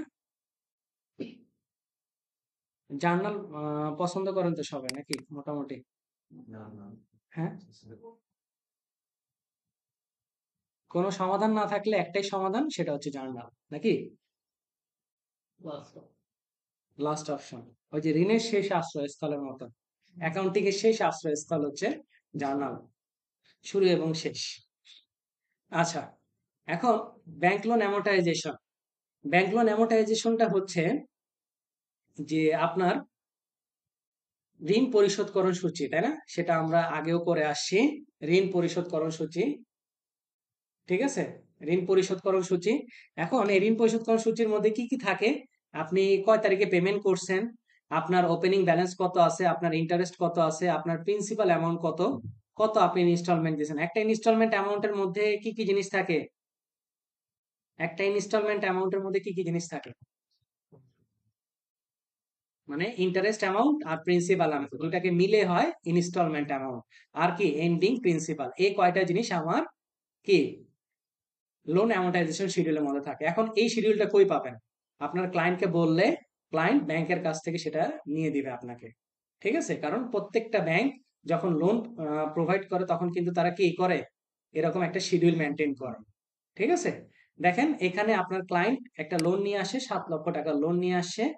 কয়টা কিস্তিতে পরিশোধ করবে, 60টা কিস্তিতে পরিশোধ করবে। আর তার ইন্টারেস্ট রেট হবে 6% করে। এখন আমরা এই লোন অ্যামortization যে প্রসেসটা সেটাকে আমরা বুককিপিং কিভাবে করব, প্রথমে আমরা ইন্টারেস্টের জন্য জার্নাল দিতে হবে, তাই না? ইন্টারেস্ট ডিউ এর জন্য আমরা অ্যাডজাস্টিং এন্ট্রি করে আসছি না? অ্যাডজাস্টিং এন্ট্রি কি ছিল বলেন তো, ইন্টারেস্ট ডিউ এর? হ্যাঁ, ইন্টারেস্ট ডিউ এর অ্যাডজাস্টিং এন্ট্রি বুঝি না, একটু বলেন। ইন্টারেস্ট ডিউ এর জন্য কি জার্নাল আমরা দিব? এখানে তো বেসিক্যালি দুইটা জার্নাল দিব। হ্যাঁ, বুঝি নাই। ডেবিট আর ইন্টারেস্ট, বাংলা হলো ঋণের সুদ ডেবিট, বকেয়া ঋণের সুদ ক্রেডিট। এনে সুদ দেবে। দেবদাস ভাই বলেন তো, অ্যাডজাস্টিং এন্ট্রি কি হবে ইন্টারেস্ট ডিউ এর জন্য? Interest due, interest account debit, আচ্ছা, পেমেন্ট হবে। Interest payable account credit. আচ্ছা, যখন টাকা পরিশোধ করতে যান ইনস্টলমেন্টের সময় তখন কি হয়? বেতনে পেয়ে যাবে ইন্টারেস্ট পেমেন্ট, হুম, তখন পরিশোধ করবো। পরিশোধের সময় বলছে। ইনস্টলমেন্ট এমন প্রথম একটা কিস্তি পরিশোধ করলেন, তখন আপনার জার্নালটা কি হবে? ইন্টারেস্ট এক্সট্রা ডেবিট, ওখানে তো ডেবিট দিয়েছিলাম না, কিন্তু হ্যাঁ, যখন ডিউ এর সময় তখনও তো ইন্টারেস্ট দিয়েছিলেন, ইন্টারেস্ট অ্যাকাউন্ট ডেবিট বলছেন আর ইন্টারেস্ট পেয়েবল ক্রেডিট বলছেন। তাহলে পরিশোধের সময় তখন জার্নাল কি দেওয়া উচিত? ইন্টারেস্ট অ্যাকাউন্ট ডেবিট আর interest expense debit. Interest account debit, interest expense. তাহলে ওই ইন্টারেস্ট অ্যাকাউন্টে কি আপনার এক্সপেন্স নাকি কি দিচ্ছেন? ক্যাশ পরিশোধ করব। ক্যাশ ক্যাশ না, ক্যাশ তো হয় না। ব্যাংক, আচ্ছা ধরলাম bank. Okay fine, bank. Bank debit হবে। ব্যাংকে ক্রেডিট হবে। ব্যাংক ডেবিট হবে। আচ্ছা ব্যাংক আর ইন্টারেস্ট পেমেন্ট হবে ডেবিট।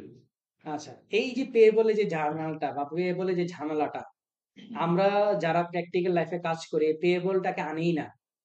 তো এটার জন্য একটা ওয়ে আমরা বের করছি, বা আমরা যারা প্র্যাকটিক্যালি কাজ করি তারা আমরা বেসিক্যালি এই সিস্টেমে কাজ করি যে আমরা যখন কোনো একটা লোন নিয়ে আসি তখন আমাদের প্রথম জার্নালটা দিতে হয় ইন্টারেস্ট ডিউ এর জন্য জার্নাল দিতে হয়। তো আমি জার্নালটা দিব interest expense debit, bank loan credit, মানে এট দ্য সেম টাইম আমি ব্যাংক লোনটাকে বাড়াই দিলাম। যখন আমি টাকা পরিশোধ করতে যাব তখন আমার ব্যাংক লোনটাকে ডেবিট হবে, আর কি যেই ক্যাশ অ্যাকাউন্ট আমি যেই মেথডে পে করতেছি, যে ব্যাংক থেকে পে করতেছি সেই ব্যাংক অ্যাকাউন্ট ক্রেডিট। তাহলে একবার আমি ব্যাংক লোনটাকে বৃদ্ধি করলাম আর একবার কমাই দিলাম, তাহলে আমার কি পে বলে যে ঝামেলাটা বা পে বলে যে ইস্যুটা সেটা কিন্তু মাঝে দিয়ে আসলো না। ঠিক আছে, মানে আমার ব্যাংকেই ওই কাজটা হচ্ছে বারবার। দিন শেষে কিন্তু আপনাকে দেখতে হবে, প্রথম পেমেন্ট করার পরে দেখতে হবে আপনার এন্ডিং প্রিন্সিপাল ঠিক আছে কিনা, তাই না? এটাই তো আমার মুখ্য উদ্দেশ্য। যে আমি ধরেন প্রথম $7 লাখ আমি নিয়ে আসছি ঋণ, তার ইন্টারেস্ট দিছি 3,500, তার প্রিন্সিপাল অ্যামাউন্ট আমাকে দিতে হচ্ছে 10,032.96। তাহলে আমাকে পরিশোধ করতে হবে কত? 13,532.96। আর ওই সময় ওই পেমেন্টটা করার পরে আমার কাছে অ্যামাউন্ট কত মানে আর কি ঋণ বাকি বকে থাকবে কত? $6,89,967.04। এটাই না? আমার তো আলটিমেট এন্ডিং প্রিন্সিপালটার সাথে মিলাইতে হবে। তো আমি এটার জন্য কি করব, আগে একটা চার্ট অফ অ্যাকাউন্ট করবো। দেখেন কিভাবে করি প্রসেসটা। চলে যাব চার্ট অফ অ্যাকাউন্টে, অ্যাকাউন্টিং এর আন্ডারে চার্ট অফ অ্যাকাউন্টস আগে যাব। এখান থেকে আমরা নিউ অ্যাকাউন্টে আগে এন্টার করব, নাম দিব হচ্ছে ব্যাংক লোন, ব্যাংক লোন। আর এটা যেহেতু আমার লায়াবিলিটি, তাই না, 2050 দিয়ে দেখলাম। আর অ্যাকাউন্ট টাইপ হবে হচ্ছে নন কারেন্ট লায়াবিলিটি। এটা কারেন্ট লায়াবিলিটি না, কিন্তু নন কারেন্ট লায়াবিলিটি বা লং টার্ম লায়াবিলিটি। এই যে দেখেন লং টার্ম ডেট দেখছেন। এরপরে তার অ্যামাউন্টটা এখানে দিয়ে দিলাম। আর কত তারিখ থেকে স্টার্টিং, আমি যদি এটাকে দেখি, অগাস্টের 1 তারিখে পেমেন্ট করা হয়েছে। তাহলে অগাস্টের আমি কি মান্থ বলেন? জুলাই না? জুলাইয়ের 1 তারিখে আমি দিয়ে দিলাম কত? 2021।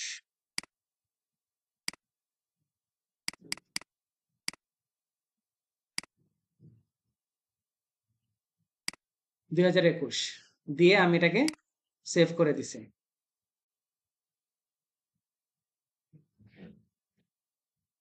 ওকে, আমি এবার ব্যাংক লোনটাকে দেখব। এই যে ব্যাংক লোন $7 লাখ, ঠিক আছে, নন কারেন্ট লায়াবিলিটি। এবার আমরা একটা চেক করে আসি ইন্টারেস্ট নামে আমার কোনো অ্যাকাউন্ট আছে কিনা। Interest expense, already interest expense নামে অ্যাকাউন্ট আছে। আপনি চাইলে এটাকে এডিট করে নাম্বারও দিতে পারেন। হ্যাঁ, তো আমি এটাকে আর করব না। তো প্রথমে আমি আগে জার্নাল সৃষ্টি করব। প্রথমে আগে জার্নালটা দিব প্লাস নিউর আন্ডারে,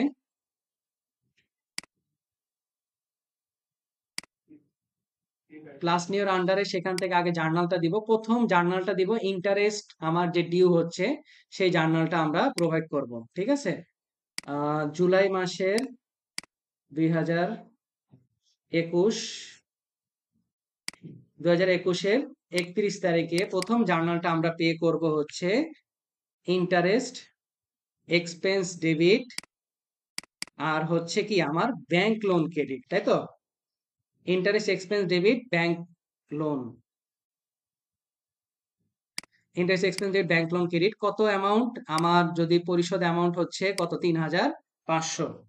তো 3,500 আমি দিলাম ডেবিটে এবং 3,500 আমার ক্রেডিটে। তাহলে এতে দ্বারা আমরা কি করলাম? এট দ্য সেম টাইম আমরা একটা এক্সপেন্স বৃদ্ধি করছি, আবার আমরা কি লোন অ্যামাউন্টটা বৃদ্ধি করে দিছি। তো আমি এটাকে 7 ক্লোজ না করে 7 নিউ দিলাম, মানে আবার তো আমাকে একটা জার্নাল দিতে হবে, তাই না? তো সেকেন্ড জার্নালটা আমরা দিব অগাস্টের 1 তারিখ। এখন আমরা কি জার্নাল দিব? Bank loan debit, bank loan debit. আর যেই অ্যাকাউন্ট থেকে আমরা টাকাটা পে করবো অবশ্যই সেই ব্যাংক অ্যাকাউন্টে আমার টাকা থাকতে হবে, ওয়েলস ফার্গো ব্যাংক ক্রেডিট। এখন এটা কোন অ্যামাউন্ট হবে? আমার যে ইনস্টলমেন্ট অ্যামাউন্ট আছে 13,532.96, 13,532.96, এটাকে দিয়ে আমি 7 ক্লোজ করে দিই। তাহলে এবার আমরা চার্ট অফ অ্যাকাউন্টে এটার ইম্প্যাক্টটা যদি একটু খেয়াল করি, চার্ট অফ অ্যাকাউন্টে অ্যাকাউন্টিং এর আন্ডারে চলে যাব। সেখান থেকে আমার চার্ট অফ অ্যাকাউন্টে আমি এবার ব্যাংক লোনের যে চার্ট অফ অ্যাকাউন্ট আছে সেটা আমরা একটু খেয়াল করব। ব্যাংক লোন, এই যে ব্যাংক লোন দেখেন, আমার এখানে ব্যাংক লোনটা আছে হচ্ছে 6,89,967.04। তাহলে আমার এখানে এন্ডিং প্রিন্সিপালটা কত দেখাচ্ছে? 6,89,967.04। তার মানে কি আমার অ্যামাউন্টটা কি ঠিক আছে? তাহলে আমি কি বুঝাইতে পারছি? তাহলে আমার মাঝে দিয়ে যে পেয়েবল, যে একটা ঝামেলা, সে পেয়েবলের ঝামেলাটা আমার কি হয়ে গেছে? রিডিউস হয়ে গেছে না? তাহলে আমরা প্রথমে কি করলাম? আরেকবার আমি রিভাইজ যদি বলে দিই, interest expense debit, interest expense debit, bank loan credit. তার মানে আমরা কি করলাম? এক্সপেন্স বাড়াইলাম, এট দ্য সেম টাইম আমরা একটা লায়াবিলিটি বাড়াই দিলাম। ঠিক আছে? তারপরে হচ্ছে এরপরে যখন আমরা পেমেন্ট করতে যাই, পেমেন্টের সময় তখন আমরা যে জার্নালটা দিলাম ব্যাংক লোন ডেবিট আর আমার পেমেন্ট মেথড ক্রেডিট। তার মানে কি লায়াবিলিটিও আমি কমায় ফেললাম, পাশাপাশি আমার কি একটা অ্যাসেটও আমার কমে গেল। মানে যে পেমেন্ট মেথড, অবশ্যই সেই ব্যাংকে আমার অ্যামাউন্ট থাকতে হবে। দিন শেষে অবশ্যই আমাকে মিলাইতে হবে হচ্ছে আমার এন্ডিং প্রিন্সিপাল। এটাই হচ্ছে আমার মূল কাজ। ঠিক আছে? এটাই হচ্ছে লোন অ্যামোর্টাইজেশন শিডিউল। যে শিডিউলের মধ্যে আপনার কি থাকে? পেমেন্ট ডেট থাকবে, beginning principal, interest, principal amount, total instalment আর হচ্ছে এন্ডিং প্রিন্সিপাল। এই কয়টা জিনিস আমার থাকবে। আর আমার জার্নাল দিতে হবে হচ্ছে ইন্টারেস্টের এবং ইনস্টলমেন্টের। বুঝাইতে পারছি? আচ্ছা, একটু নিচ্ছি। আপনারা তাহলে জার্নালটা কমপ্লিট করবেন হচ্ছে, আজকে কয় তারিখ? নভেম্বরের 15 না? ওকে, আপনারা করবেন হচ্ছে 52 পর্যন্ত। যদি কেউ এরপরে করতে চান করে ফেলতে পারবেন। আর লাস্টে কিন্তু ব্যালেন্স কি জিরো হয়ে যাবে না? হ্যাঁ, ব্যালেন্স জিরো হয়ে যাবে। হ্যাঁ, অনেক সময় দেখবেন যে ওই যে দশমিকের ফ্র্যাকশনের কারণে লাস্টে গিয়ে একটু ইয়া থাকে। আমরা সবাই জানি ওটাকে একটু রাউন্ড ফিগার করে পে করে দিতে হয়। ঠিক আছে? তো আপনারা করবেন এই যে 52 দুগুণ কত? 104টা জার্নাল করবেন। বলেন ভাই, আপনার কোশ্চেন নিবে এবার। পেমেন্ট অ্যাড কি ক্রিয়েশন করা যায় ওই মধ্যে? বুঝি নাই। মানে এটা জানার মধ্যে ব্যাংক পেমেন্ট যেটা পেমেন্ট অ্যাড করা যায়। জার্নাল না করে যেমন আমরা সেলস এর সময় আমরা রিসিভ সময় ক্যাশ রিসিভ পেমেন্ট বা বিলের সময় ইনভয়েস করি, ব্যাংক পেমেন্ট আমরা কোনো টাইপ করা যায় না না, রিপোর্ট দেখার জন্য। রিপোর্ট দেখার জন্য আপনি তো ওই তার ইন্ডিভিজুয়াল রিপোর্ট গুলো দেখতে পাবেন। আপনি জার্নাল রিপোর্ট ডাউনলোড করতে পারেন, অথবা আপনি যে মেথড ব্যবহার করে পে করতেছেন সেই মেথডের লেজার অ্যাকাউন্টের রিপোর্ট দেখতে পারেন। স্যার জার্নাল লোনের হুম, জার্নাল অন্য ক্ষেত্রেও করা যায়। আমি এটাকে জাস্ট ব্যাংক লোনটাকে দিয়ে আপনাদেরকে বুঝাইলাম যে জার্নাল কিভাবে করতে হয়। অ্যাকশন সামারিটা আমি চেক করব।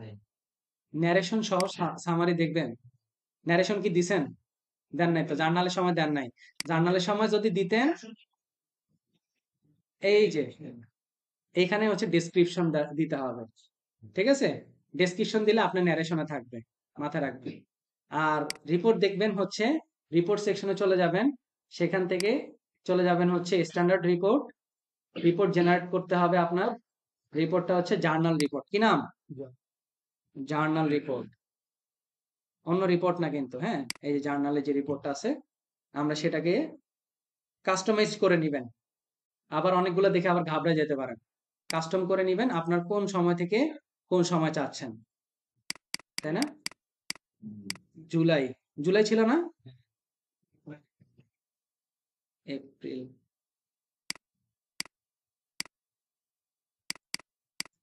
জুলাই 1 তারিখ থেকে ছিল 2021। আগস্ট। অগাস্ট না?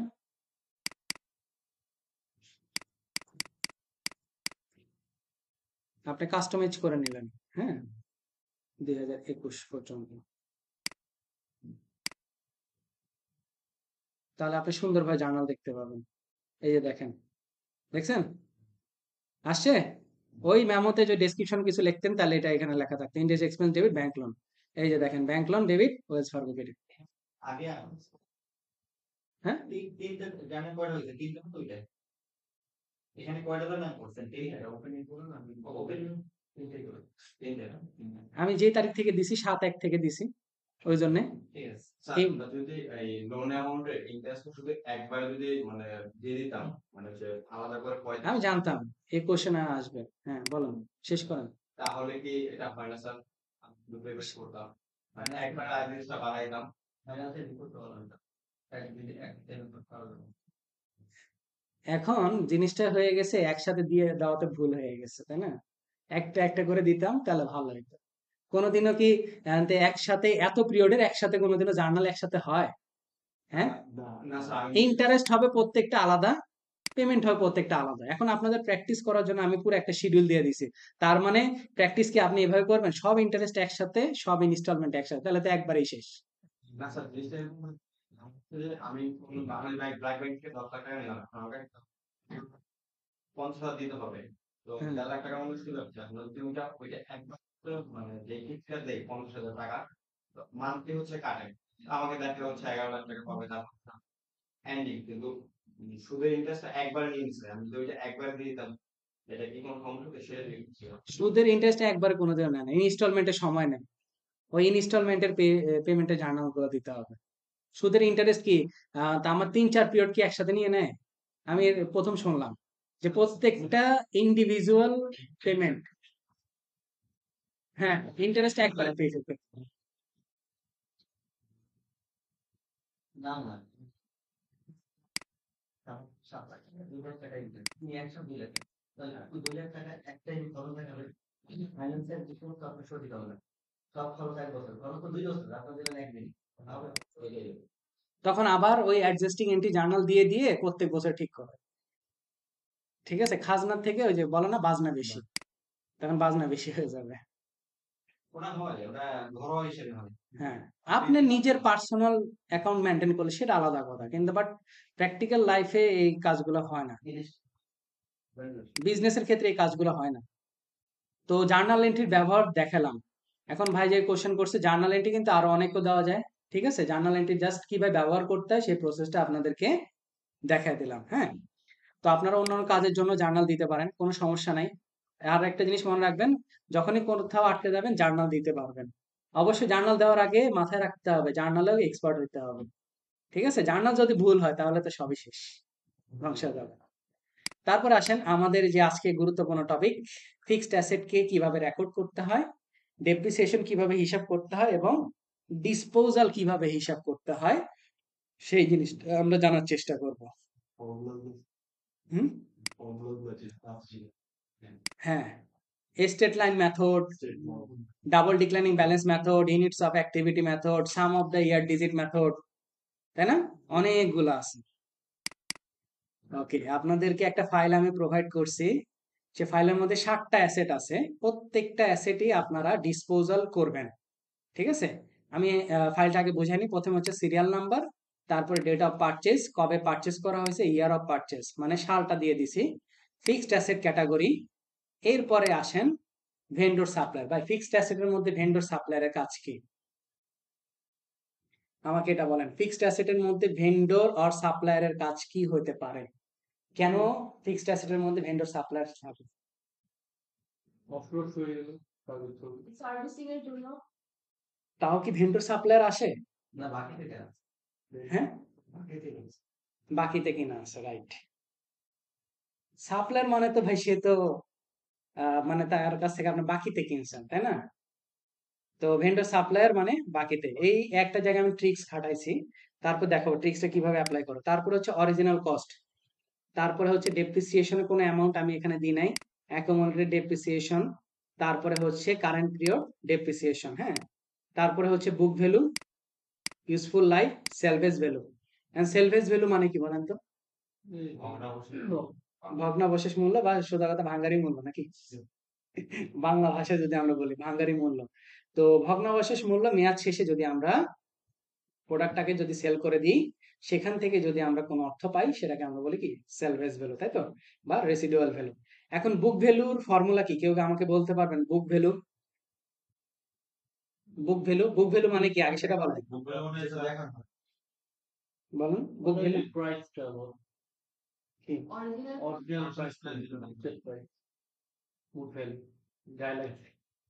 বুক হলো পারচেজ প্লাস আদার কস্ট নিয়ে বুক হলো হতে পারে। পারচেজ প্লাস আদার কস্ট নিয়ে বুক ভ্যালু হতে পারে। বুক ভ্যালু ফর্মুলা হচ্ছে cost minus cost minus accommodated depreciation বা শুধু ডেপ্রিসিয়েশন। বুক ভ্যালু মানে হচ্ছে আপনি যখন কোন একটা অ্যাসেট কিনেন, ধরেন 5 লক্ষ টাকা দিয়ে আপনি কোন একটা অ্যাসেট ক্রয় করছেন, এখন সেই অ্যাসেটটা আপনার ডেপ্রিসিয়েশন প্রতি বছর অবচয় বা প্রতি মাসে হওয়ার পরে, হ্যাঁ, এখন আপনার কাগজে কলমে যে মূল্যটা লেখা থাকে সেটাকে বলা হয় কি? Book value. ঠিক আছে? তো ডেপ্রিসিয়েশন অনেক মেথডই থাকতে পারে, প্রত্যেকটা মেথড মানে আর কি ক্লায়েন্ট প্রেফার করে, but maximum most of the cases prefer করে হচ্ছে straight line method. Straight line মেথডের কন্ডিশন কি? প্রতি বছর সমান হারে অবচয় হয়, তাই তো? প্রতি বছরে সমান হারে অবচয় হয়। আচ্ছা, অবচয় হিসাব করার আগে আমার একটা অ্যাসেট রেকর্ডিং থেকে শুরু করে ডিসপোজাল পর্যন্ত, ডিসপোজাল কখন হয় বলেন তো? বা ডিসপোজাল বলতে আমরা কি বুঝবো আগে সেটা আমরা বুঝতে হবে। বলো, ডিসপোজাল বলতে আমরা কি বুঝবো? What is disposal? Hmm, this অ্যাসেটটা আর ইউজ করা সম্ভব না। তাও হইতে পারে। আর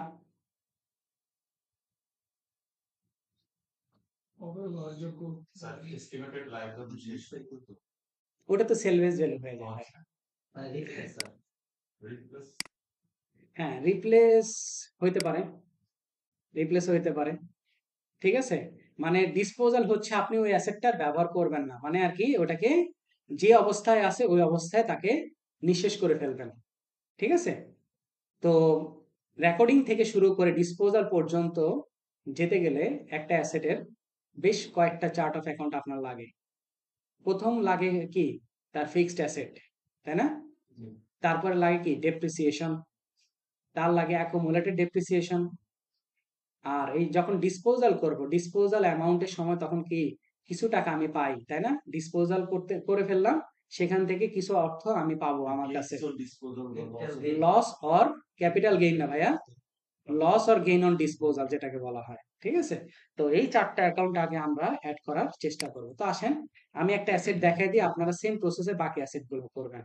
তো এয়ার কন্ডিশনার,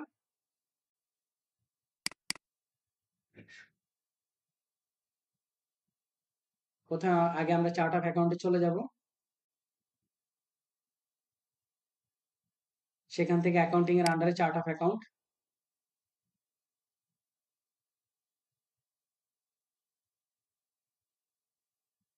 নিউ অ্যাকাউন্টে চলে যাব, অ্যাকাউন্ট নেম দিলাম এয়ার কন্ডিশনার, অ্যাকাউন্টের কোড নাম্বার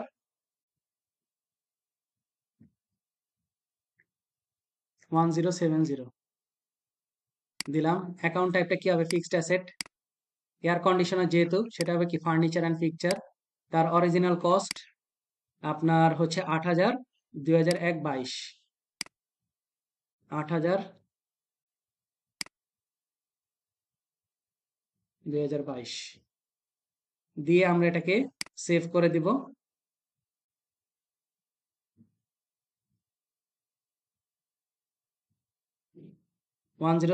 এবার কি? তার অ্যাকুমুলেটেড ডেপ্রিসিয়েশন অ্যাড করবো, তাই না? নিউ অ্যাকাউন্টে চলে যাব,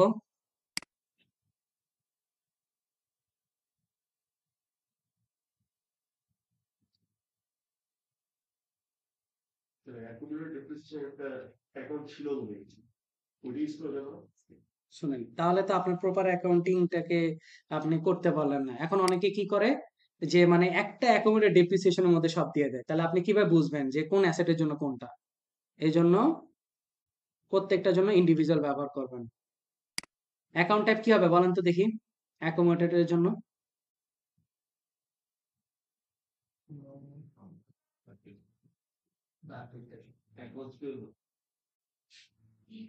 অ্যাকুমুলেটেড ডেপ্রিসিয়েশনটা বেসিক্যালি কি?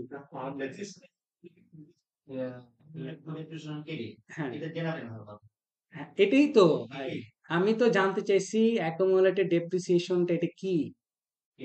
কি অ্যাসেট, লায়াবিলিটি, ওনার্স ইকুইটি, কোনটা?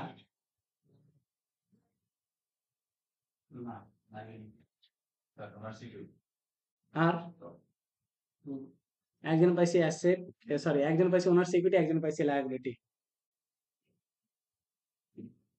আমি জানতে চাইতেছি কোন ক্যাটাগরির মধ্যে সেটা পড়বে। এই যে শব্দটা বলছি কিন্তু দেখা যায় না এরকম ব্যাস। দেখা যায় না, ওই তো অ্যাসেট হয়ে গেল ভাই, ইনটেনজিবল অ্যাসেট হয়ে গেল। fictitious পঞ্জীভূত অবস্থা হ্যাঁ, বাংলা নাম তো পুঞ্জীভূত অবস্থায়, ঠিকই বলছেন।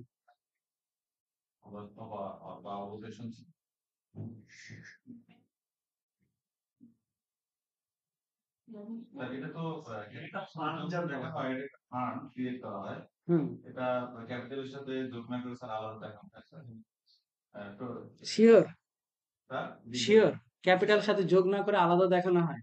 কই দেখায় আমরা এই অ্যাকাউন্টের ডিভিশনটা? কোথায় পাইছেন ভাই এরকম একটা রিপোর্ট আমার এনে দিন। না এটা ওরকম অলওয়েজ অ্যাসেট থেকে মাইনাস করে দেখানো হয়। আচ্ছা, কই করা যাবে বলেন শুনি।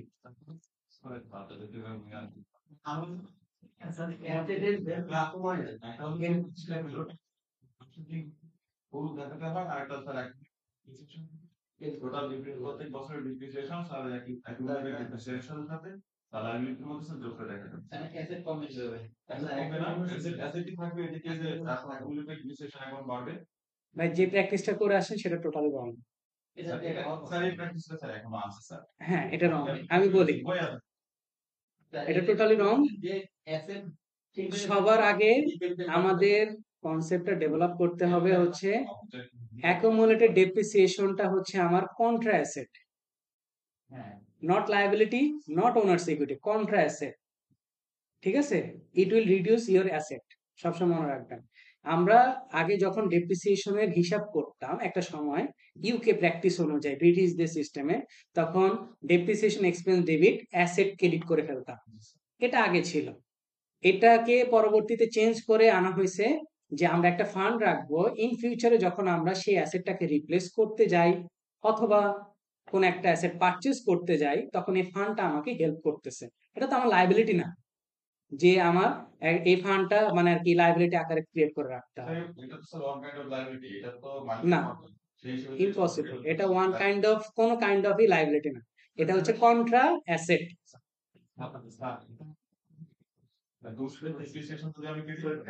এখান থেকে টাকা সহজ কত হয়েছে এই ল্যাপটপটা আমি আনতে ইম্পসিবল।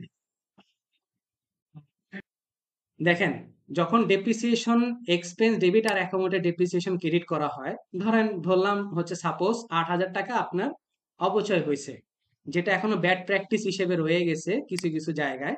তারা কি করে, ধরেন অ্যাসেটে 8,000 দেখাইলো, রাইট? অ্যাসেটে 8,000 টাকা দেখায়।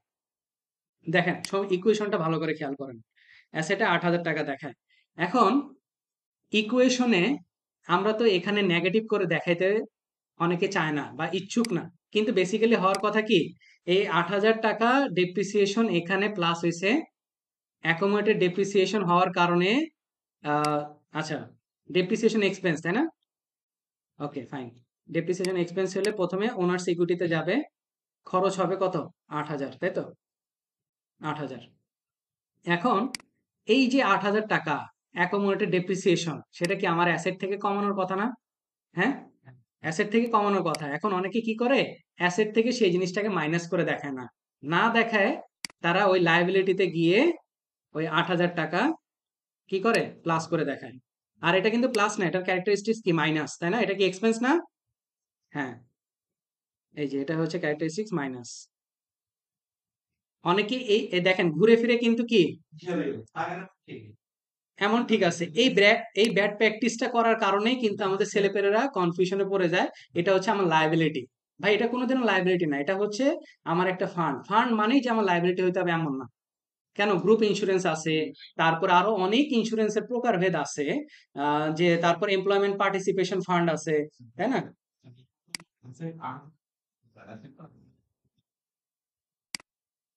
আমি জার্নাল কি দিচ্ছি, depreciation expense debit accommodated depreciation, এটার আমি ইম্প্যাক্ট দেখাচ্ছি, আমি অ্যাসেটের না। ঠিক আছে, বুঝতে পারছি? হ্যাঁ, এখন বেসিক্যালি এটা হওয়ার উচিত ছিল কি অ্যাসেটের থেকে কমানো। এখন অনেকে প্র্যাকটিসটা করে এইভাবে, এল এর মানে লায়াবিলিটির ওইখানে একটা কলাম করে সুন্দর করে ৮,০০০ টাকা এখানে দেখা দেয়, আর ওনার সিকিউরিটি থেকে মাইনাস করে। ভাই ঘুরে ফিরে তো জিরো হবেই, তাই না? কিন্তু এইখানে দেখানো মানেই যে এটা আমার লায়াবিলিটি, এটা ভাবাটা হচ্ছে বোকামি। এটা হচ্ছে আমার কন্ট্রা অ্যাসেট। আপনি যখন রিপোর্টিং এ যান, আপনি রিপোর্টিং এ গেলে বুঝতে পারবেন, রিপোর্টিং এ আমরা অ্যাসেট থেকে অ্যাকুমুলেটেড ডেপ্রিসিয়েশনটা মাইনাস করে দেখাচ্ছি। তাহলে যদি লায়াবিলিটি থাকতো, আমার প্রশ্ন এখানে, যদি লায়াবিলিটি থাকতো তাহলে কেন সেটা লায়াবিলিটি পাশে দেখেন বা ওনার সিকিউরিটি পাশে দেখেনি? আমার প্রশ্ন সেখানেই। এটা এটা কি স্যার এটা ব্যাড প্র্যাকটিসের জন্য ইউজ করেছে মানে রাইট, মাইনাসটা যে না দেখানো যায় হ্যাঁ, মানে আর কি এটাকে, মানে কিছু আগের যে প্যাটার্ন আছে বা সিস্টেম যারা ব্যবহার করতো তারা এখনো এই প্র্যাকটিসই করতেছে। ভাই যেটা বলছে, এখনো ইন্টারমিডিয়েট বলেন বা বিভিন্ন জায়গায় বলেন, এইটাই দেখবেন। ইভেনলি অনার্স ফার্স্ট ইয়ারেও এটা দেখানো হয়। আর অথচ কাইসো কিমেলের বইতে আপনার 3-78 নাম্বার অধ্যায়ে আপনার এটা স্পষ্ট ভাবে তারা একটা উদাহরণ দিয়ে দেখাই দিছে, কিন্তু আমরা কেউ দেখি না। ঠিক আছে ভাই, এটাকে কনফিউশন হওয়া যাবে না, এটা হচ্ছে আমার কন্ট্রা অ্যাসেট, মাথায় রাখতে হবে এটা কন্ট্রা অ্যাসেট। আমাকে ইন ফিউচারে সেটা কি করা হয়, অ্যাসেটটা কমায় দেখানো হয়। ওকে, এক্সপ্লেনেশন স্যার একটা অন্য কিছু ছিল করেছি। ওরা বেসিক্যালি বলছে যে অ্যাডজাস্টমেন্ট এরিয়াটা দুইবার যায়। সো এইটা একবার হচ্ছে ওরা যে অ্যাসেট থেকে মাইনাস করে, আর একটা হচ্ছে আরেকটা জায়গায় অ্যাডজাস্টমেন্ট দেখা দেয়, কিন্তু লায়াবিলিটি দিতে মানা করছে। তো এটা তো ঠিক না। আপনারা নিজেরাও আর্টিকেল করে দেখতে পারেন যে এটার কি পিছনে সাপোর্টিং কি বলা আছে। এই যে দেখেন, ফিক্সড অ্যাসেটের মধ্যেই কিন্তু আপনার অ্যাকুমুলেটেড ডেপ্রিসিয়েশন আছে। তাহলে কি সফটওয়্যারও কি ভুল? দেখেন, আমি কিন্তু দিন শেষে যেই ভাষাই বলি না কেন, অ্যাকাউন্টিং কিন্তু সব জায়গায় সেম আছে। আমার কথার সাথে কি মোটামুটি অ্যাকাউন্টিং গুলা কি সব জায়গায় মিল পাচ্ছেন, তার কোনো ব্যালেন্স নাই। কারণ আমার এখানে কোনো ব্যালেন্স তারা দেয় নাই, দিয়ে সেভ করব কিন্তু সেভ নিবে না, দেখবেন। কারণ হচ্ছে অ্যাকুমুলেটেড ডেপ্রিসিয়েশন, এই যে দেখেন কেন সেভ নেয় না, কারণ এগুলো হচ্ছে অলওয়েজ সাব অ্যাকাউন্ট, অ্যাসেট থেকে মাইনাস করে দিতে হয়। ঠিক আছে, এই জন্য তারা সাব অ্যাকাউন্ট হিসেবে এগুলোকে ট্রিট করতে বলছে। ঠিক আছে, যাতে অন্য কোথাও গিয়ে সেটা ক্ল্যাশ সৃষ্টি করতে না পারে। তো আসেন, এই যে সাব অ্যাকাউন্টের জন্য আমরা চলে যাব, কি নাম ছিল, এয়ার কন্ডিশনার, তাই না? এয়ার কন্ডিশনার, এই যে তার প্যারেন্ট অ্যাকাউন্ট দিয়ে দিব, দিয়ে সেভ করে দেব।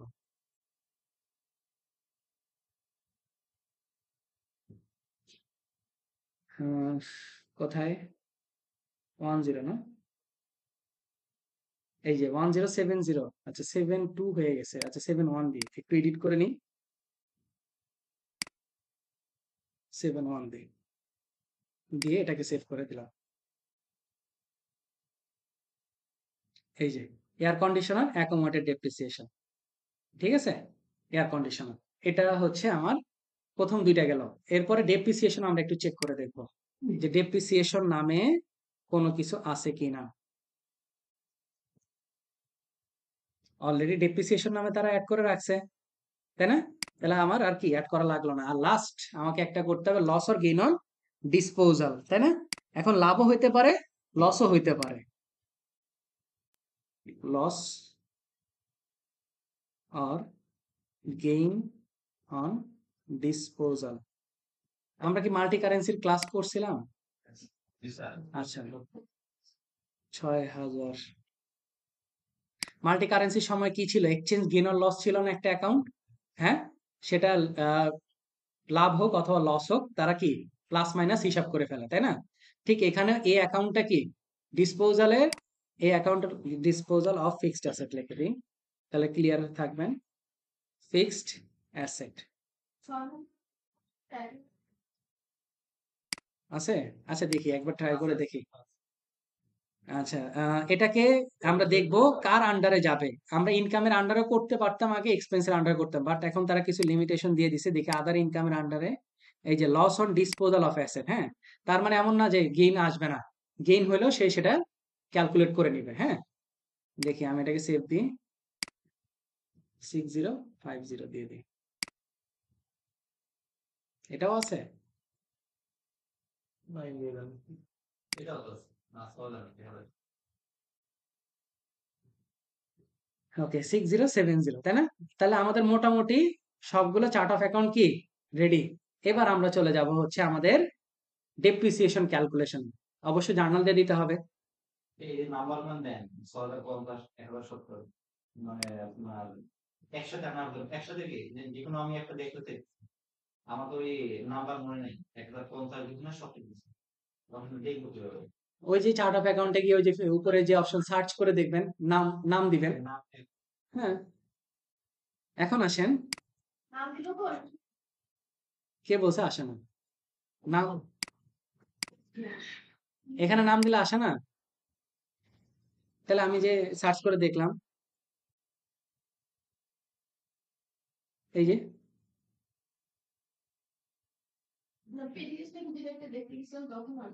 নেটওয়ার্কের সমস্যা আমিও দেখতে পারলাম আসতে আছে কত নাম্বারটা না, শুধু আছে পাসপোর্ট all দেন। All না, action. কত শুধু আছে অটোমেশনের সুযোগ নেবে। এই যে পেটি ক্যাশ, ঠিক আছে। ওকে, তো আসেন আমরা জার্নাল এন্ট্রি দিব। তো যেহেতু ডিসপোজাল করব, ডিসপোজালে একটা কন্ডিশন হচ্ছে যে আপনার আপডেট ডেপ্রিসিয়েশন দিয়ে রাখতে হয়, তাই না? আসেন আমরা একটু ফাইলটা দেখি, আমরা কি নিয়ে কাজ করতেছিলাম। এয়ার কন্ডিশনার, তাই না? দেখেন তার অরিজিনাল কস্ট ছিল 8000। তার কোনো এইখানে আপনার পুরো ফাইলটা করা হয়েছে স্ট্রেট লাইন মেথডের উপরে বেসড করে, ঠিক আছে। তো যেহেতু ম্যাক্সিমাম প্রতিষ্ঠান স্ট্রেট লাইন মেথড ব্যবহার করে, আমরা এটাও প্র্যাকটিস করব।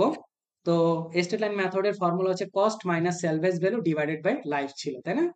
তো যেহেতু সেলভেজ ভ্যালু নাই, আর যেহেতু ওই বছরেই কিনা হয়েছে, তাহলে কস্ট থেকে কোনো তো ডেপ্রিসিয়েশন নাই। তো যেটাই কস্ট সেটাই কি বুক ভ্যালু, তাই না? তাহলে বুক ভ্যালুকে ইউজফুল লাইফ দ্বারা ভাগ করে আমি ডেপ্রিসিয়েশন পেলাম কত, 800, রাইট? এটা বুঝছি। এবার দেখেন আমি এখানে একটা ফাইল অলরেডি করে রাখছি আপনাদের জন্য। দেখেন এয়ার কন্ডিশনার 22/1 $8000 স্ট্রেট লাইন মেথডে, তাই না? তাহলে সর্বপ্রথম আমি কি করলাম, 2024 সাল পর্যন্ত, 24 সালের ডিসেম্বর পর্যন্ত, তার মানে 22/1/22 মানে কি 22 সাল পুরাটা হবে, তাই না? এই 800 মানে আর কি 22 23 24, তাহলে মানে কয় বছর, 3 বছর না? তাহলে এই যে 800 কে 3 দিয়ে গুণ করবো, এক বছর যদি 800 হয় তাহলে 3 বছরে কত, 2400। এরপর আসেন আপ টু অক্টোবর 30 2025, মানে অক্টোবর মাস কত, 10 মাস, তাই না? তাহলে এই যে 800 কে 12 দিয়ে ভাগ করবো, তার মানে কি প্রতি মাসেরটা পেলাম, আর 10 দিয়ে গুণ করব, তাহলে কি 10 মাসের আমরা বের করে ফেললাম 666.67। তারপরে আসেন নভেম্বর, নভেম্বরে আজকে কয় তারিখ, 15 তারিখ, তার মানে আজকে ধরেন 14 তারিখ পর্যন্ত আমি নিলাম। হ্যাঁ, 14 তারিখ পর্যন্ত নিলাম। তাহলে 800 কে 360 দিয়ে ভাগ করবো, তাহলে প্রতিদিনেরটা পাবো, তাই না? আর 14 দিয়ে গুণ করবো। এখন অনেকে বলতে পারেন যে স্যার 365 কেন না? ভাই অনুগ্রহ দিবস আর অনেক কিছু আছে হাবে যাবে, হ্যাঁ। তো এগুলা মিলে আর কি 360 ধরাটা হচ্ছে স্ট্যান্ডার্ড। ফাইন্যান্সে 365 দিয়েও করে, এই জন্য বললাম আর কি। ভাগ 360 গুণ 14, তাহলে হচ্ছে 31.11, তাই না? 31.11। তাহলে দেখেন গতকাল পর্যন্ত আমার ডেপ্রিসিয়েশন হবে এই তিনটাকে যোগ করলে, তাই না? 2400, 666.67, আর এটা কত, 31.11, তাই তো? তাহলে এবার তিনটাকে আমরা যোগ করে ফেলি। দেখেন করে রাখাতে সুবিধা হয়েছে, কষ্ট কম। বারবার লেখা লাগতো প্রতি ক্লাসে, এই জন্য চিন্তা করছি যে এবার লিখে রাখবো। তাহলে এই যে আপনাদের জন্য বুঝতেও কি সুবিধা হয়ে গেছে। 31.11, তাহলে কত, 3097.78, তাই না? সবই যেহেতু ফ্র্যাকশন নিছি, ফ্র্যাকশনই থাক, লেখা তো যায়, ফ্র্যাকশনই থাক। তো এখন আসেন প্রথম জার্নালটা দিব আমরা কি depreciation expense debit accumulated depreciation ওই অ্যাসেটের নামে ক্রেডিট হবে, ঠিক আছে, অ্যাসেট ক্রেডিট। এখন ভালো বোঝা যায় না, সবকিছু চোখের সামনে আছে। নভেম্বর 2025 14 তারিখ পর্যন্ত জার্নাল দিব ডেপ্রিসিয়েশন এক্সপেন্স ডেবিট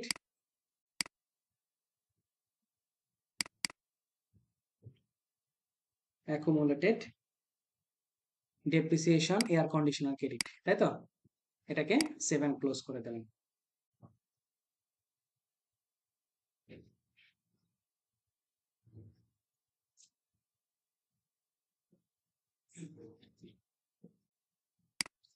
উফ,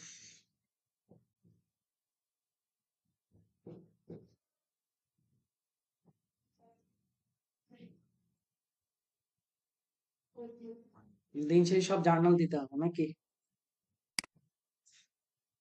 ওকে, এবার আমরা আমাদের এয়ার কন্ডিশনারটাকে একটু চেক করব।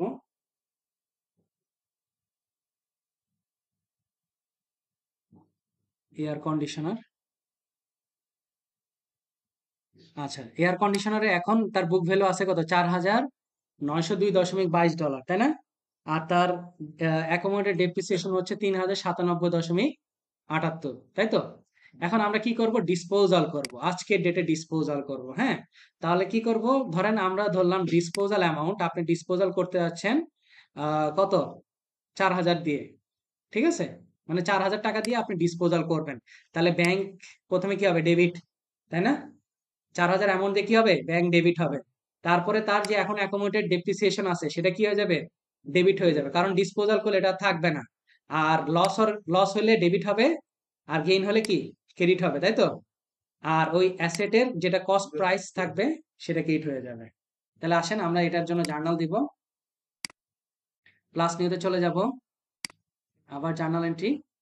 হুম,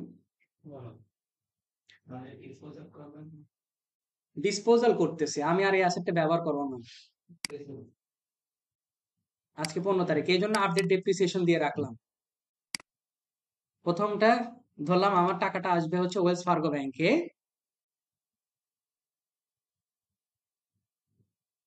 ওয়েলস ফার্গো ব্যাংকে টাকাটা আসবে 4,000। তারপরে কি অ্যাকুমুলেটেড ডেপ্রিসিয়েশন ডেবিট হবে,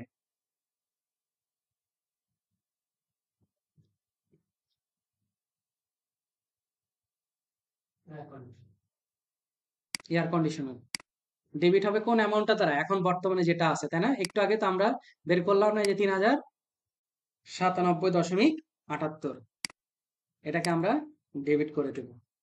এখন আমরা লাভ লস হিসাব করতে পারতেছি না, তাহলে আমরা একটা লাইন গ্যাপ দিয়ে রাখি, সমস্যা নাই, ঠিক আছে, তাহলে ওটা আমরা বের করতে পারবো। অ্যাসেট ক্রেডিট হবে, তাই না, এয়ার কন্ডিশনার,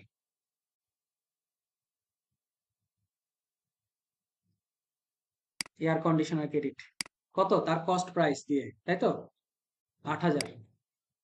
এখন দেখেন এই যে জার্নালের কোন দিকে গ্যাপ আছে, ডেবিটে না, তাহলে ডেবিটে গ্যাপ থাকা মানে কি আপনার লস হয়েছে।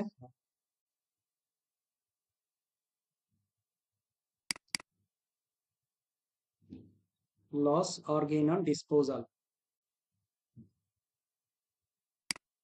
হ্যাঁ এই যে দেখেন $902.22 কি লস হয়েছে, আর যদি ক্রেডিট পাশে ঘাটতি থাকতো তাহলে কি এটা আমার গেইন হয়ে যাবে। হ্যাঁ, এখন এই লস অর গেইন কই রিপোর্ট দেখবেন, তার ইন্ডিভিজুয়াল রিপোর্টে গিয়ে, ট্রানজেকশন রিপোর্টে গিয়ে দেখতে পারেন, ঠিক আছে। ওকে, তাহলে এটার পরে আমার ইমপ্যাক্ট কি হবে, এয়ার কন্ডিশনার কি আর থাকবে না, তার অ্যাকোমোডেড ডেপ্রিসিয়েশন কি থাকবে, থাকবে না। এই যে দেখেন, আমরা আরেকবার একটু চার্ট অফ অ্যাকাউন্টে আসি, আরেকবার চার্ট অফ অ্যাকাউন্টে আসলে আমরা দেখতে পাবো যে আমাদের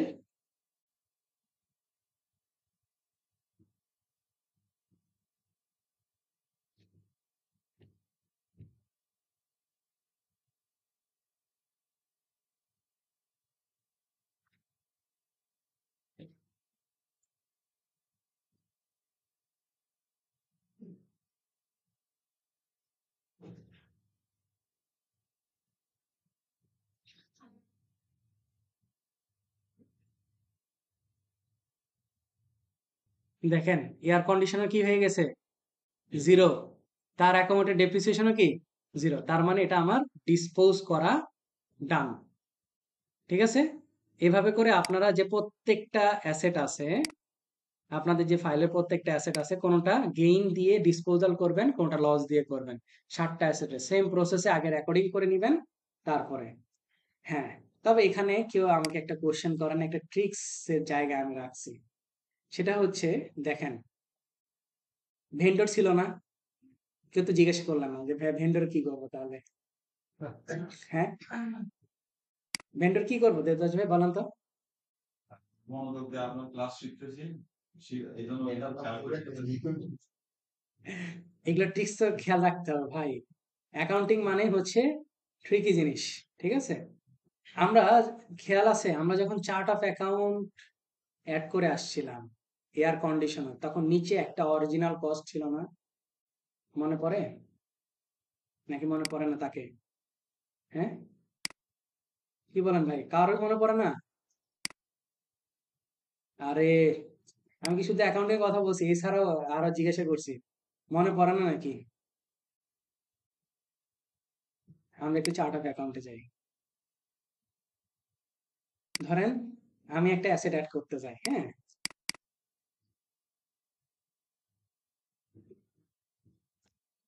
ধরলাম এসি,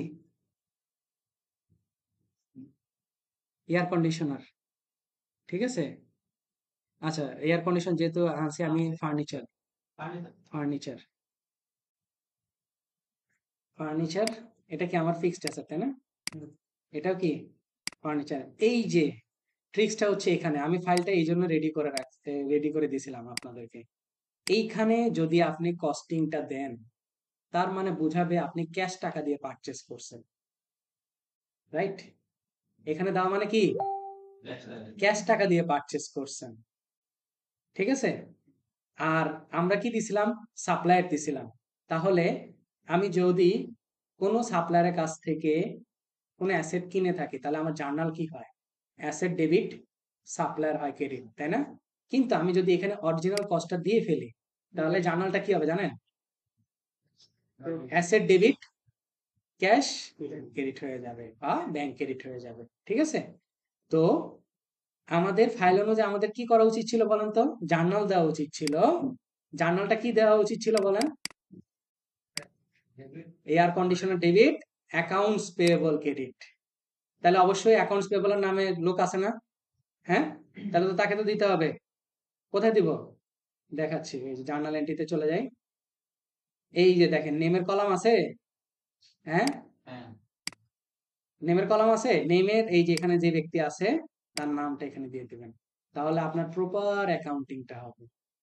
বুঝতে পারছি, আমি আপনাদেরকে ক্যাশ করে দেখাইছি, ক্যাশ দিয়ে ডিরেক্ট কিনে পেমেন্ট করে কিনলাম, তার ডেপ্রিসিয়েশন হিসাব করলাম, ডিসপোজাল করে দিলাম।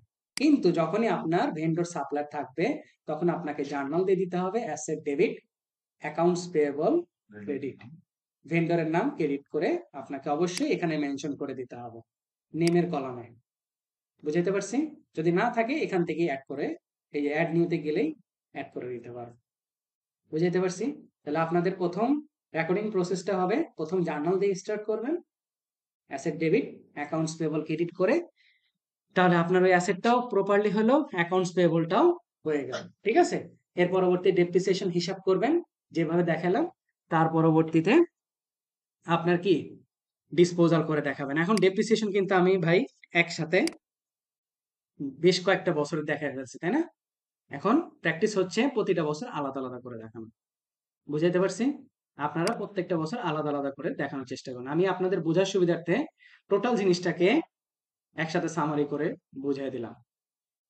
ক্লিয়ার? ওকে,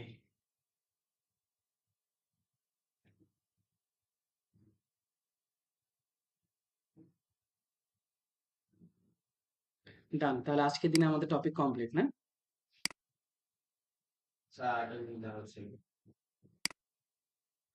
আজকের টপিক রিলেটেড অ্যাসাইনমেন্ট জমা দিয়ে স্যার